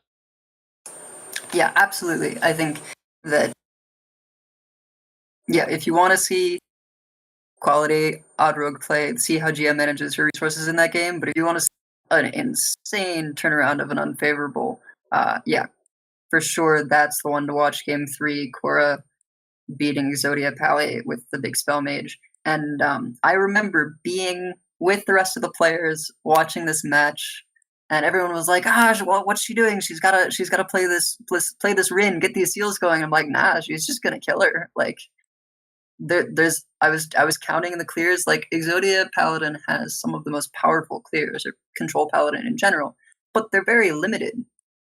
And so once you know, okay, both like equality pyro or equality cons shrink ray, whatever that shenanigans is gone, if you can set up a really threatening board, you're good to go.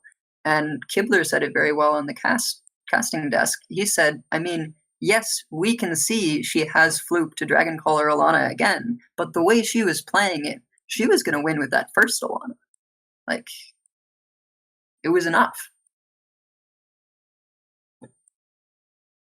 I think, all told, I want to make sure that, first of all, we've said it before, you should watch the VODs for this stream if you haven't seen them already, because this tournament, all the matches were worth watching for the production quality, the skill of the players, the nature of the format, but the finals were awesome and interesting and compelling and swingy and complicated, and it is not that this was a 5-game final.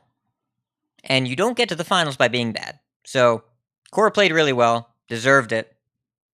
Yes, some players during the tournament made misplays like every tournament, but also some players made very clever plays and had good macro lines, like setting up the fluked Alana, or playing the turn 7 Myras. So, there were a lot of really interesting plays that I think show just how difficult Hearthstone is in esport.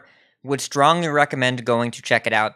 But I picked this game because so often our games to watch are crazy control mirrors that swing back and forth, and this was a race to the finish where Gia recognized her resource management as an aggro player was super important, and she managed to make it work for her. So I thought it was a very impressive display.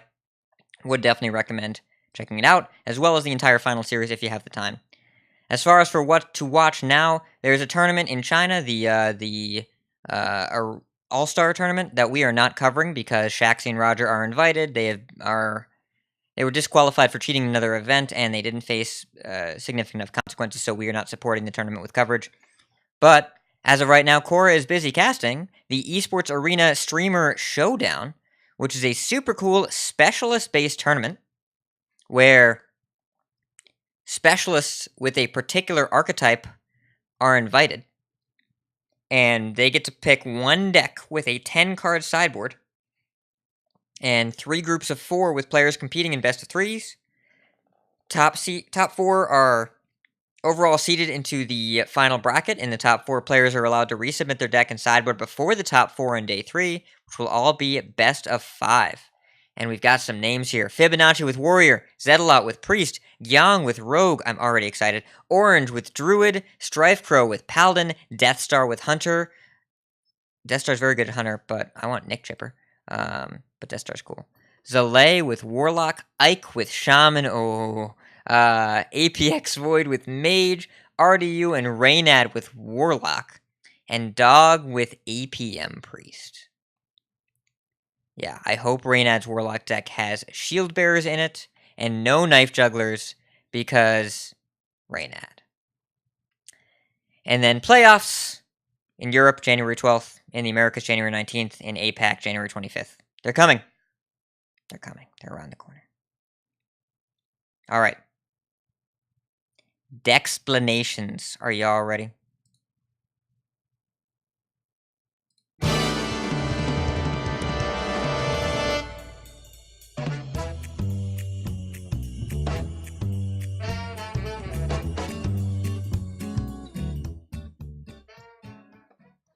Do we have the soundbite?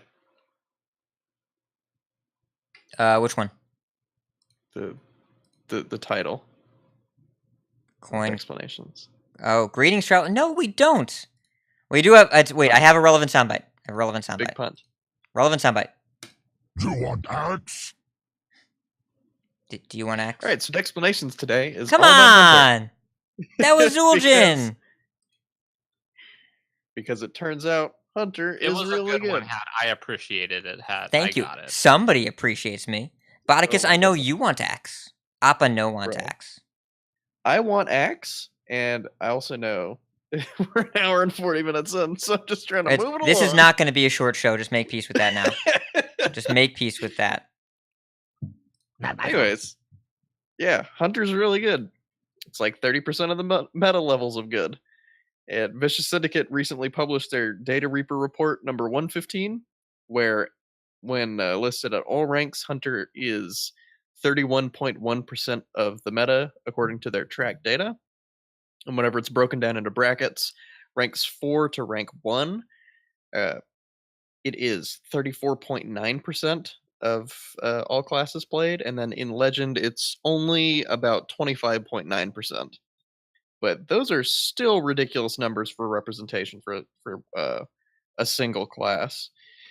So we wanted to talk about and discuss like what makes Hunter so good, why is it suddenly grabbed the number 1 spot in the meta, and why are we seeing such a massive presence for it on ladder. And I'm just going to start with kind of my perceptions on why I think it's doing so well, and then Hat will get into it, and then we'll just kind of round table from there. So what I wrote down was Hunter has 4 really solid archetypes right now. It has Spell Hunter with To My Side and Rockdalar, and Secret Hunter with Secret Keeper, Dire Moles, Crackling Razor Miles, all that kind of stuff. And I want to distinguish those two because they can get kind of confusing. But Spell Hunter, like the more controlling deck with Rockdalar and To My Side. Secret Hunter, the more aggro version. Then you have Cube Hunter, which is the Death Rattle with eggs and cubes, Prince Kaliseth, Playdeads, all that good stuff. And then Midrange Hunter with all the beasts, and then Master's Call, and then it'll top out either at a high main and Rexar, or like Tundra Rhino and Rexar. But it's a very streamlined deck in terms of like what it's trying to do. It's very straightforward, but it's still really powerful because 3 mana draw 3 is good, and Rexar's good. That's my next point. Is all the archetypes have strengths and weaknesses, but all of them utilize one specific card, and that is Deathstalker Rexar. And while Rexar isn't the main strategy for any of these decks, it provides so much utility in terms of gaining armor, being defensive, being able to pair with like Hunter's Mark to kill something big, and then just the late game power of being able to churn out a Build-A-Beast every single turn is really, really strong. And the utility that the Build-A-Beasts bring from themselves are so good. Like against aggro, if you just get Vicious Scalehide equipped, like stapled to a big minion, you can just usually win the game on the spot just from that one minion, which is crazy. And it's really difficult for any honest slow deck to power through Rexar. And depending on which Hunter archetype you're playing, it can be really difficult for an aggro deck to beat it. Like if you're playing one of the flavors of Hunter that plays secrets and the spellstones, then it's kind of difficult as an aggro deck to beat it, because like Wandering Monster, Explosive Trap, and then 4 3/3s on turn 5 is really hard to battle through. And all this coupled with the fact that Hunter has received some really strong tools for the Year of the Mammoth to use as its core in all of the decks, because I think all of these cards are in every single Hunter deck. Candleshot, Flanking Strike, and then Spellstones. Spellstone's not in Midrange Hunter, but it's in Spellstone came from Year of the Mammoth, and it's the reason to play Spell Hunter and Secret Hunter. And then also Catherine is just really, really strong, and other toolkit style cards. All this kind of makes for a perfect storm of power that Hunter really capitalizes on. And then the nerfs in the meta kind of helped to shake things up a good bit. Like Kingsbane was pretty decent versus Death Rattle Hunter. I'm not sure how favored it was, but I'm pretty sure that was a favored matchup. I know Quest Rogue is favored there, so I'm assuming Kingsbane would be too. And then Odd Paladin getting nerfed was, I mean, it still sees play, but it makes being a hunter much easier. But yeah, there's just a lot of stuff going on. My main point is Rexar's really freaking good, and then the Year of the Mammoth cards are also just really, really strong support tools. So what do you think, Hap? Yes, what you said, but also, okay, so I'm going to preface this. Edelweiss and Botticus, my thoughts involve long-winded opinions on card design philosophy. Do either of you want to go first? Just throwing that out there. Sure. Yeah, I mean, enjoy Hunter now, because unless they print something pretty awesome in the next set, it's gonna get hosed again. So, I've been playing Death Star's like Master's Call Hunter because it's different and like challenging to play. I enjoy that kind of thing. But yeah, it's just Hunter now that all that other stuff is gone. It's the new Druid in the sense that like you don't know like you find out faster what you're playing against, but just queuing into Hunter, making your mulligan, you don't know if it's like Secret Spell or Death Rattle Hunter. And they're all very strong in their own ways. I'm kind of happy to see it finally get its time to shine. I think it's still not nearly as oppressive as, you know, the mid-range shaman days. So yeah, I think we can all enjoy a little Hunter for now. My thoughts are Deathstalker Rexar is a messed up card, and the fact that they updated him to add the new beasts make him very, very good. Much, much better than he was before they updated, because now that you have the options to... It felt like before you only had options to make aggressive beasts, and now you have you're pretty likely to be able to make a more defensively oriented beast. And so in the matchups where you need to be defensive, you can be, and the matchups where you need to be aggressive or you need to make the scary beasts, you can be. I hate the fact that whenever I play with Rexar, frequently one of the best build-a-beasts that I can get is Exploding Bloatbat, and I think it's Vilebrood Skitter, the 1/3 rush with Poisonous. Whenever I get that, I'm just like, you lose! Yeah, that one, or just anything. There's also the 2/3 with poison that you can get and just use a play dead on it right away, or the 2/2 with stealth is also brutal, or 1/2 taunt poisonous. There's just a lot of very, very good defensive options that it didn't necessarily have access to before.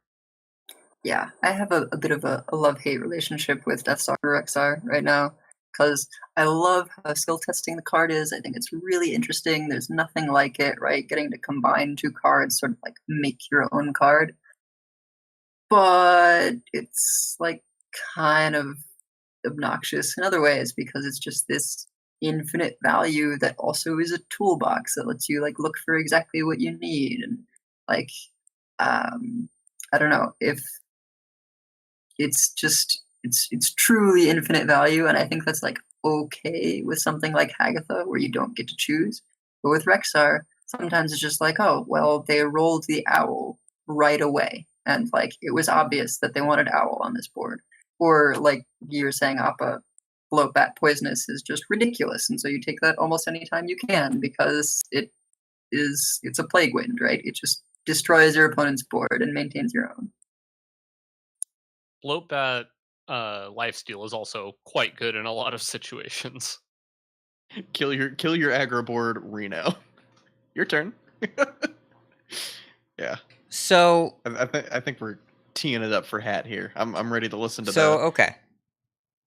All of what you're saying here is the things that Hunter is doing are just all a little bit too good in too many different ways.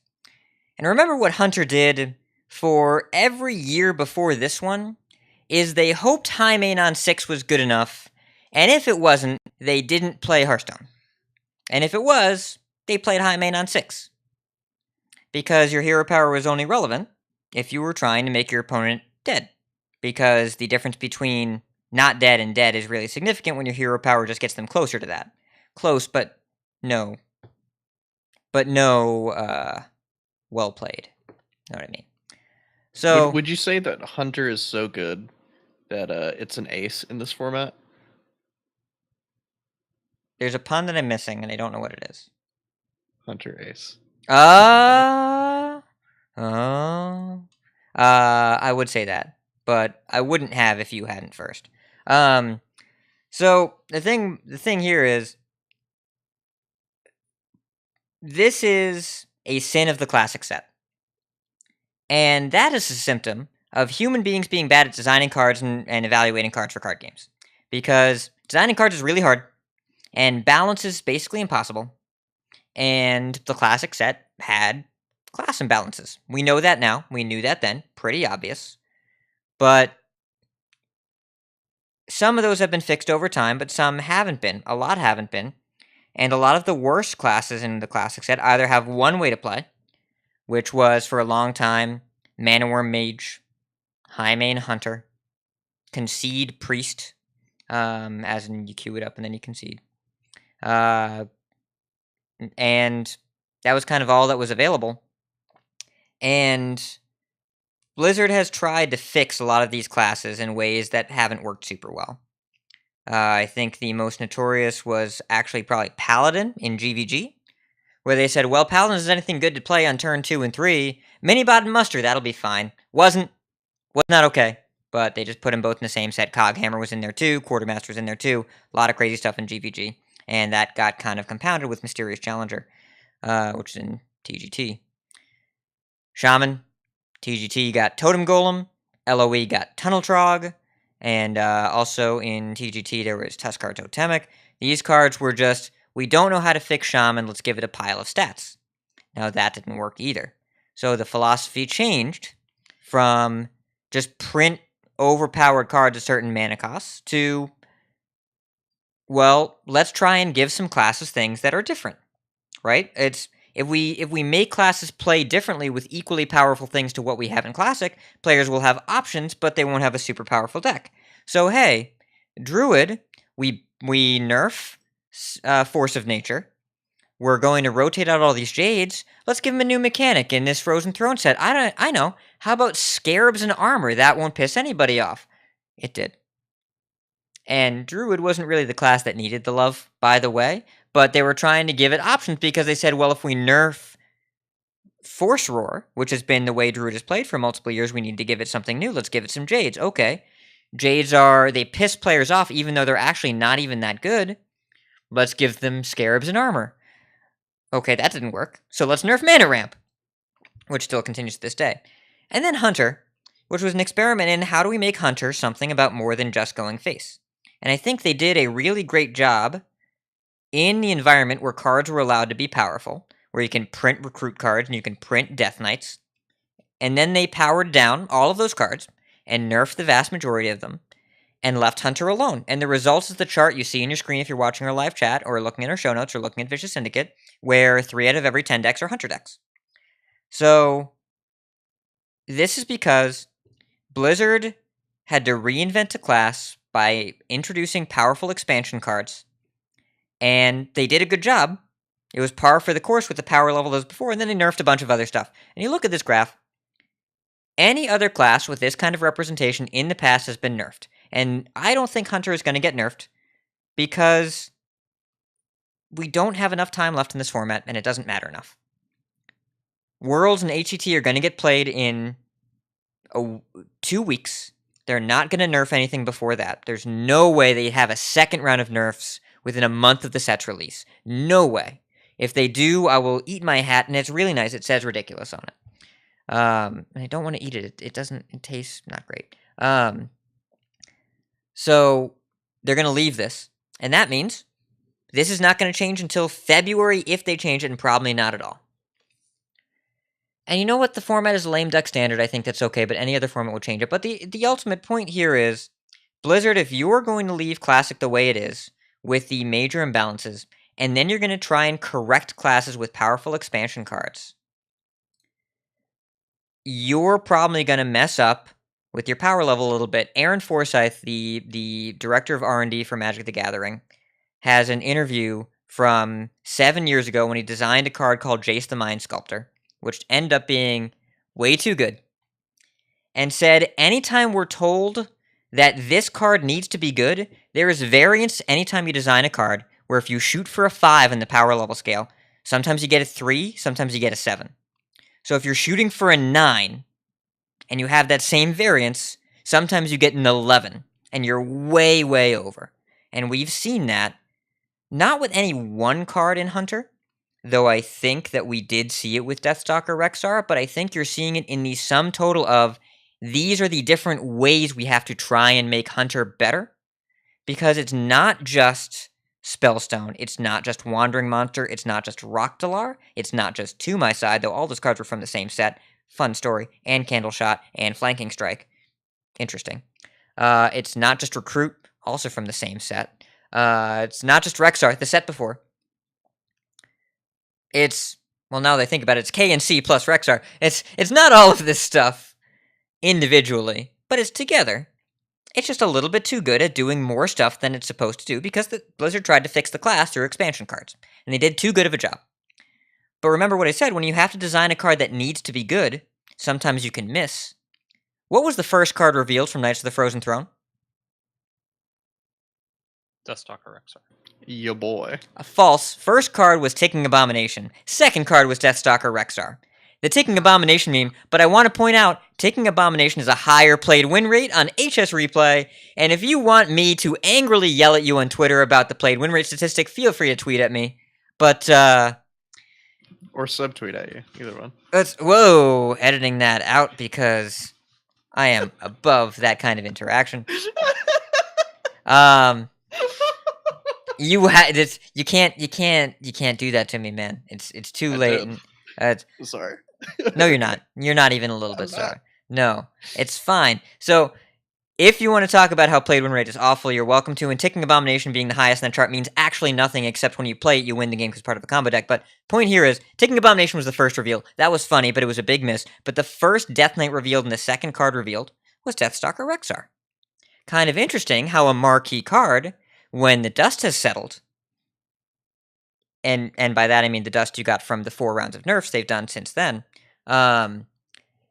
is marquee in a negative way because it had to be good.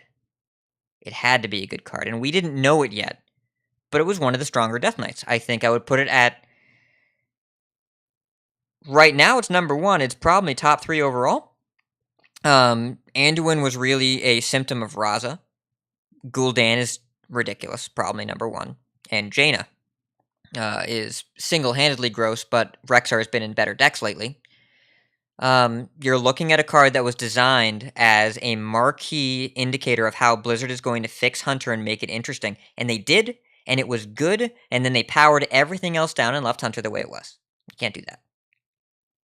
But it wasn't the best. It was the bottom performing Death Knight for the majority of its time until it got the KNC cards. The KNC cards, but also they updated it, right?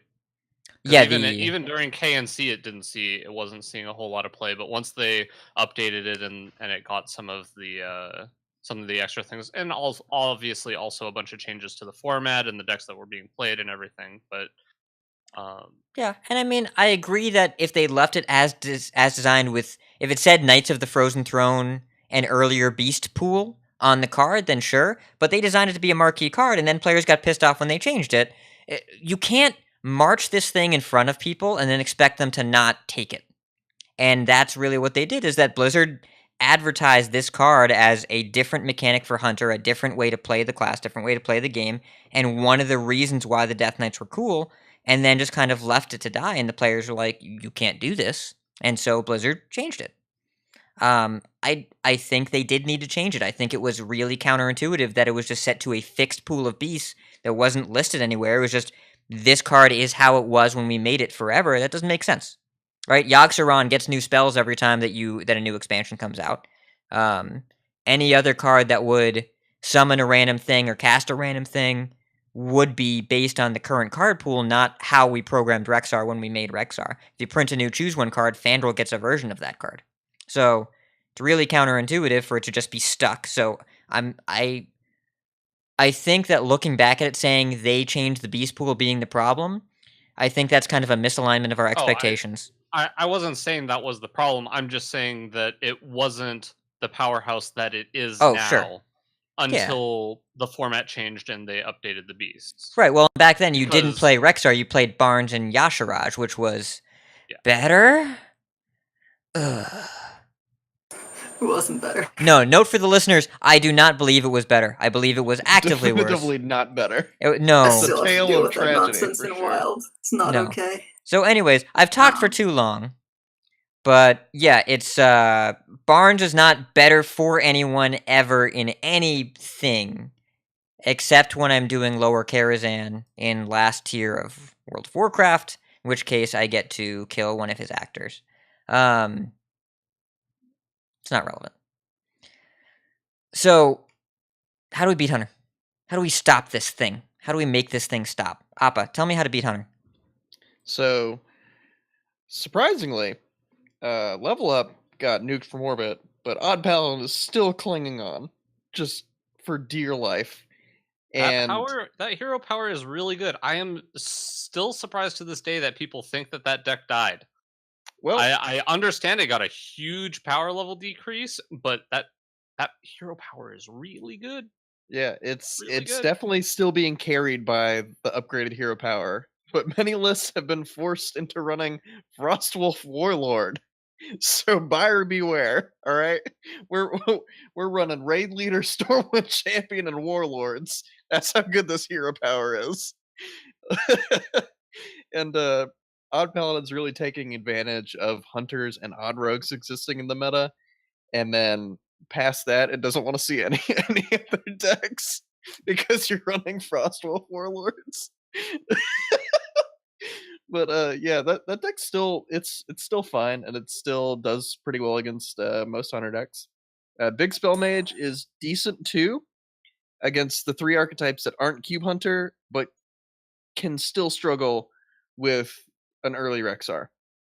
And that's the case with like a lot of decks. A lot of slower control decks. It can be good against the 3 variants that aren't Cube Hunter, but if they have a Rexar in 6, all that goes out the window, and rules don't matter. Nothing makes sense. Odd Warrior is still a really strong deck, but the archetype struggles against Rexar a lot, so a lot of people have been adding the quest to Odd Warrior. So we're just Odd Taunt Quest Warrior, and we're just Ragshotting to close out games. And it can be solid at closing out games, just dealing 8, and it could be solid versus the Build-A-Beasts later on in the game if they don't get too big, which it can kind of manage that a little bit better. It's a control deck, so it's worse against Cube Hunter. Cube Hunter tends to do that. Exodia Paladin is reasonable because it's a control deck, and it can keep the board tame, has really strong clears, and it doesn't care about getting through the secrets of the Spellstone-based decks. It can control the board against the mid-range deck, and it could just go over to the top of Rexar with its win condition. So Exodia Paladin's a reasonable choice, and even Shaman is decent versus about half of the Hunter decks, and those are the ones that aren't playing Wandering Monster.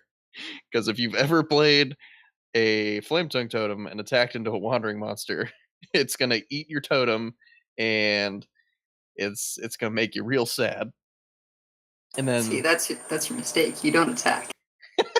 you just play minions, and you're just like, all right, I'm just gonna play the Sea Giant, and this is how we're winning this one. No, see, you give them a Howl Fiend. That's the play. Oh you just put a Howl Fiend in their Wandering Monster, and you win that game every time. You just open up your Wandering Monster, and it's a Howl Fiend. Yeah. Yeah, but the big thing I found as even Shaman versus the Secret Hunter decks, I can get through the secrets.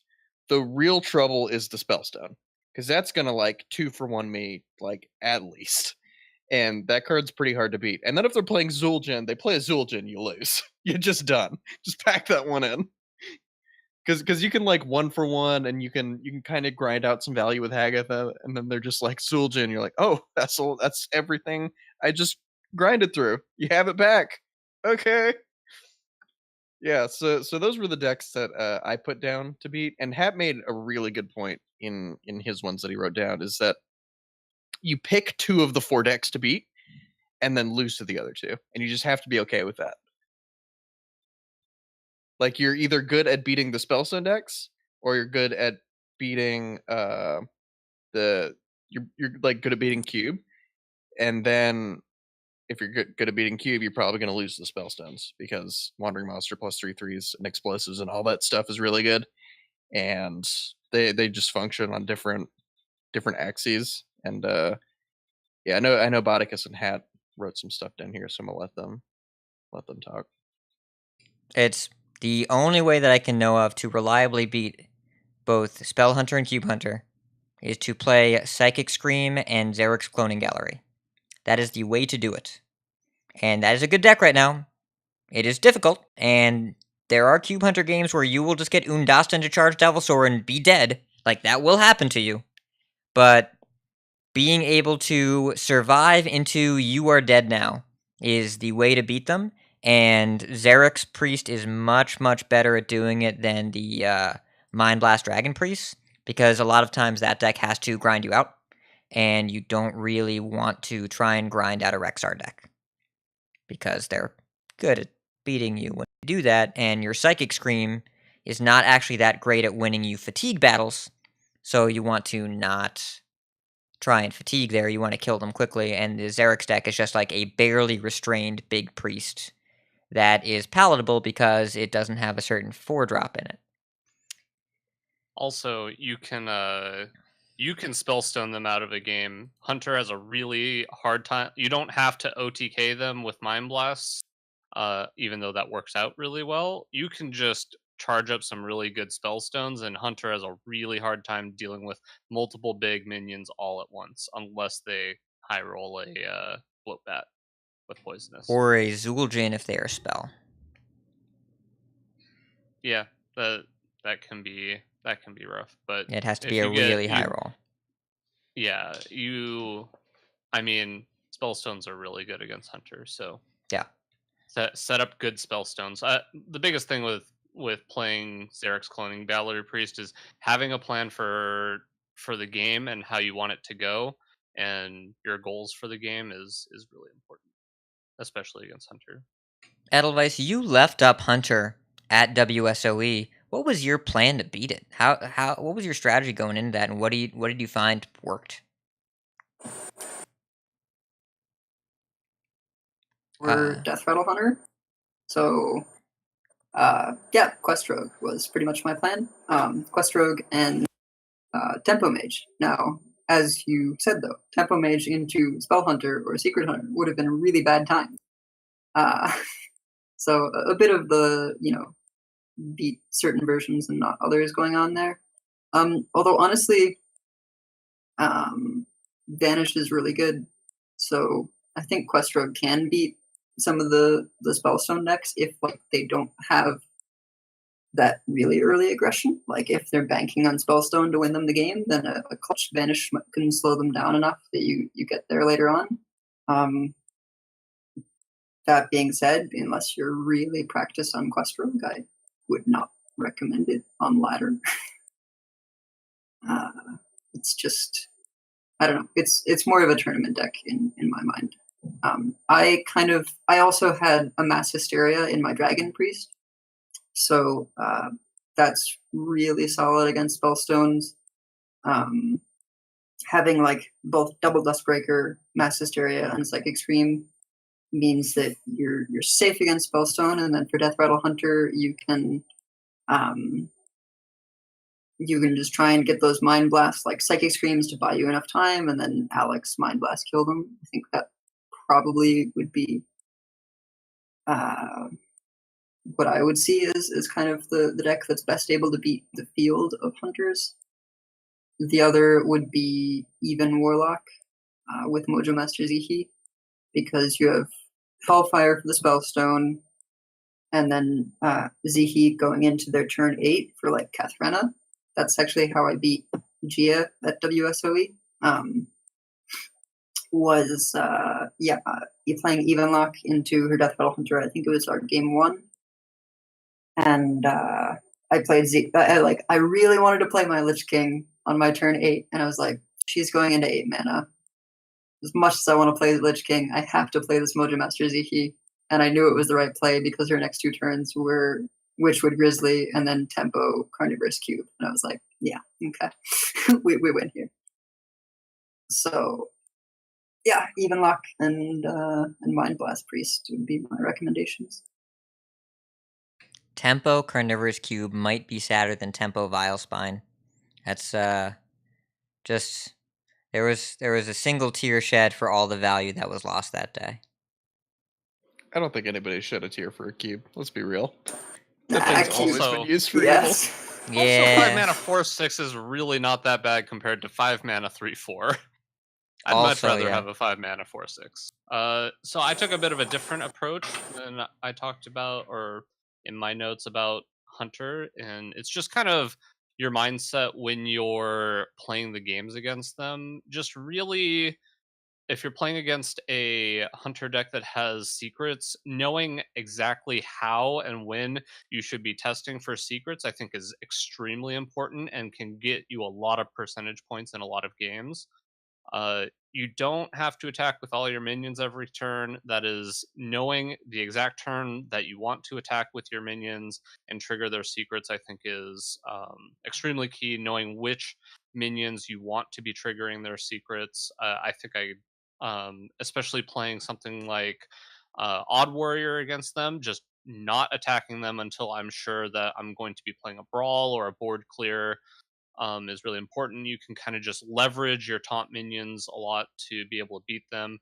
And in that same vein, when they're playing Deathstalker Rexar and you're playing Odd Warrior, a lot of times the thought process is to kind of deal with all of their threats to try to win the game that way. But really, you want to be trying to pressure them as much as possible, because when Deathstalker Rexar is making defensive beasts against your deck, you're under so much less pressure that you can actually end up fatiguing them out in a lot of those situations, or at least from what I've found, unless they obviously get some really good beasts. But just trying to make them play in a way that's not on game plan for them is really important, and it varies based on what deck you're playing. And the last little note here I just said, which has already been mentioned, but I'll mention it again, is that Vanish and Psychic Scream are both very good. Quest Rogue, I played a bit of Quest Rogue this week, and against Hunter, it's quite strong. Unless they're playing the more aggressive secret version. So yeah, Vanish is good. Psychic Scream is good if you have a plan to be able to beat them. Also, Mind Control Tech is really good against the Death Rattle versions, because most of the time when they go off with Cube, they're going to have 4 minions in play, and taking one of them is pretty powerful. Yeah.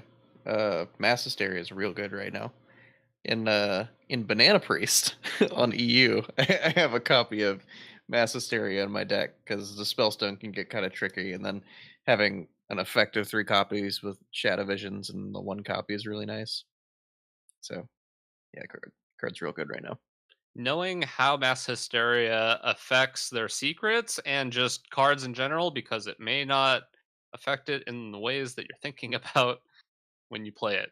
So knowing how everything's going to work is also pretty important for that card. I've had a lot of Mass Hysterias recently feel like they don't go my way unless it's being played against me. Also, this is kind of a dumb thing to mention, but I'm going to mention it because I didn't realize till after, and I was like, I'm dumb. If you're ever thinking, I need my minion to hit this specific way for Mass Hysteria to be good, if the minion is green, you can attack with it first, and then you can play the Mass Hysteria. So, I was against a 5/5 and a 4/2, and I needed my 2/3 to hit the 5/5 for the trade to happen. It's like, oh, wait a minute, and I attacked the 5/5 for 2 and then played Mass Hysteria, and everything worked out. Pretty amazing when you get to choose one of the attacks, so just be aware, you get to attack first. I know this may sound silly. Or after. There is a chance if it survives, you could attack after too. So Yes, think but about those possibilities. if the 4/2 hit my 2/3, then my opponent would have a 5/5. So I didn't want that to happen. I'm sure there are situations where it would be beneficial for your minion to survive and then attack afterwards. Yes, it is usually beneficial for your stuff to survive, actually. Not always, but typically. How long can this go on? I have entered my fatigue phase, folks, so I think we're going to start wrapping up, unless anyone has any final thoughts. Play Priest. It's good. Taylor got Death Coiled from a Lich King for 80 earlier. She was at 54. she started the turn at 54. Wild is quite a fun place. They went no. It was standard big spell. Big Resurrect Priest. That's gross. Yeah, it's not like okay. Spellstone, Radiance, Twilight, or the stupid copy thing with 1 health. It was something else. It was good. It was a good time to watch. Yeah, Play Priest. Priest, Play that. but don't play Mech Keleseth Surrender to Madness Priest. Yeah, don't do play that. one. Don't do that one. But do play Banana Priest. Banana Priest is sweet. Yes, play that.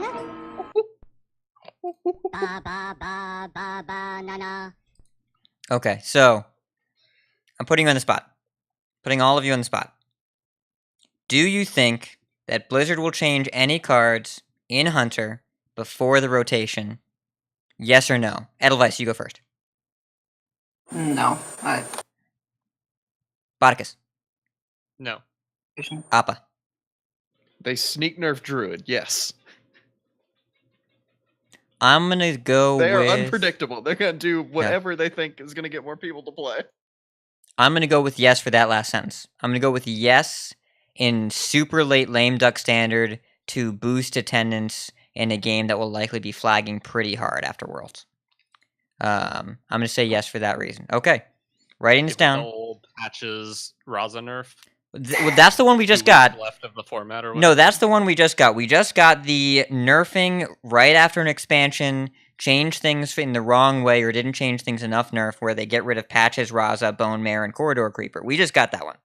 That's where they said, well, this new expansion didn't change anything. Let's take Druid, and let's take this hammer and see what happens when they connect.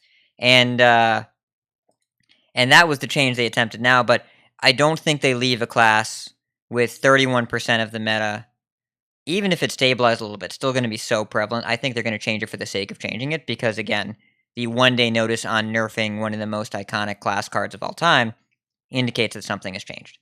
So I'm writing down who said what while I play the outro bumper. Oh, no. How long can this go on?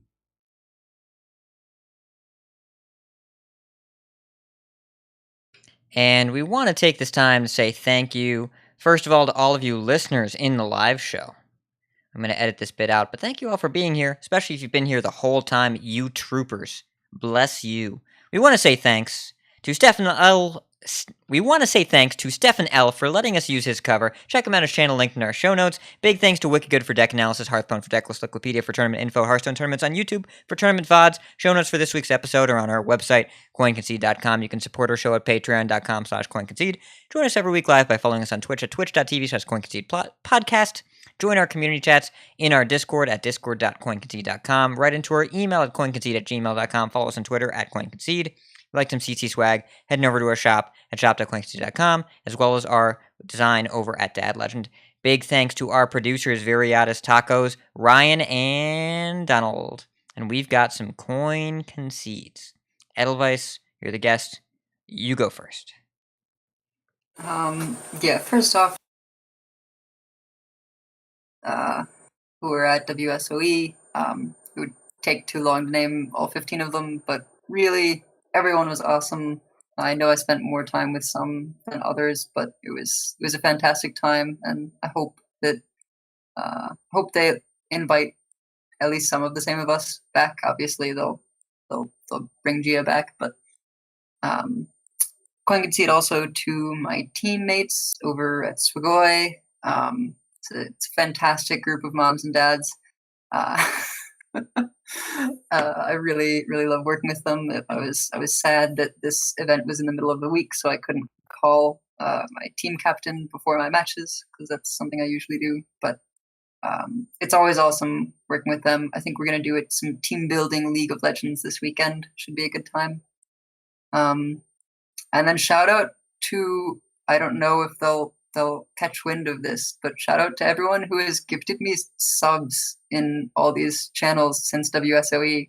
I have been lurking in people's streams like Patra and Nicolina and all these other streamers from WSOE, and I've just been gifted subs because I was in that event with them. So shout out to all those people. What about you, Boticus? I just want to give a quick coin concede to Storm Rage, that is the host of the Blizzlet podcast. He started something last year that was all about positivity in the Hearthstone community, and it was one of my favorite events that last year, so I kind of tried to start it up again this year. It didn't get quite as much traction as last year, but it was still good to see that he also wanted to kind of continue that and got a little bit of that going, and it was just kind of cool to see and remember that from last year, and hopefully we can do it again next year. Appa. Following up on that, Coin Concede to Boticus. I'm a cheat here. Say Coin Concede to Boticus because I woke up on Christmas and I was like, why do I have a little gift notification? And Boticus was like, here you go, have packs. Thanks for being positive. I'm like, oh, awesome. This is so different from 2 years ago, Appa. And then also Coin Concede to Supreme Toast, who is a player that Taylor queued into in Wild and added her after the game. I forget what they were talking about, but she was like, is this, were you in Into the Wild League? And she was like, yeah. She was like, weren't you also on Coin Concede recently? And she was like, yeah. He was like, I think it was a he, I don't know. They were like, I really love the podcast and I've been listening for like a year and it's helped me improve a lot. And I was like, oh, that's awesome. That's so cool to see. So Coin Concede to Supreme Toast, and then also Coin Concede to Duin for the Odd Warrior list that he gave to Taylor, which I stole and took to Legend because it's really awesome against aggro in Wild, and shield slamming and BGHing Draenei totem carvers and Flame Wreath Facelesses and Sea Giants felt awesome. So those are my Coin Concedes. So I really appreciate that Appa and Boticus covered my coin concedes to Storm Rage and Boticus, because those are great people, and I'm very appreciative. But this week I only have the one coin concede, and that's to my fiance, because she agreed to marry me, which I think deserves kind of its own section. Love you, honey. She said yes, by the way. I asked, and she was in favor. So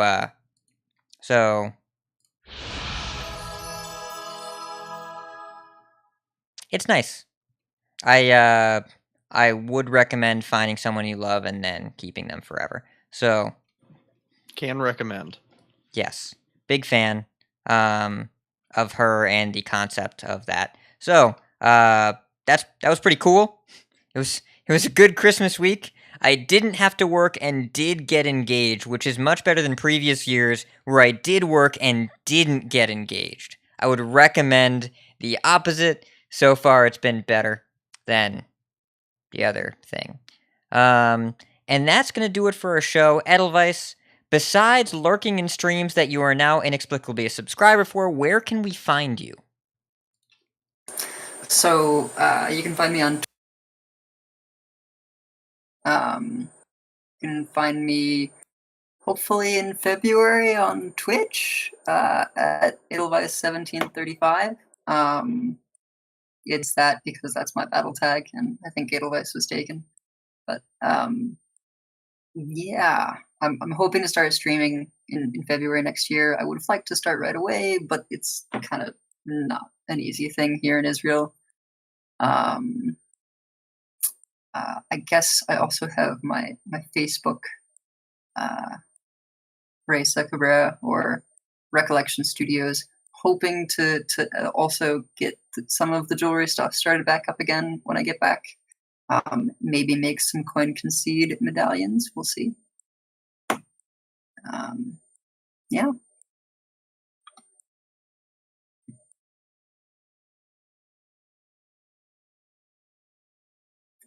That's all the places you can find me.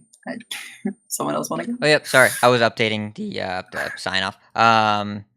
Yes, cool. Bodikus, I'm on Twitter at BodikusHS. Appa. I love how short and sweet it is. I'm on Twitter at appa_hs, and you can find me on Twitch starting again on Monday at twitch.tv/appahs. And you can find me on Twitter at Ridiculous Hat, on Discord where Hearthstone is discussed at Ridiculous Hat.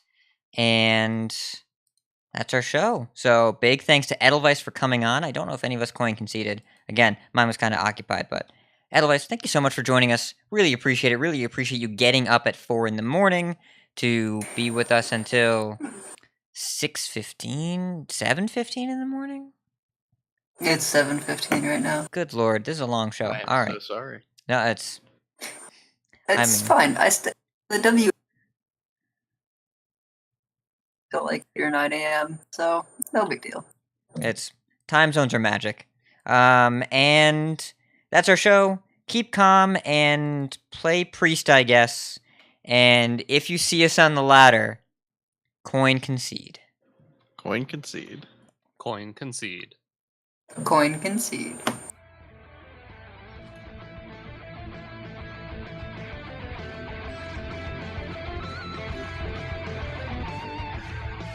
Take cold comfort in your victory.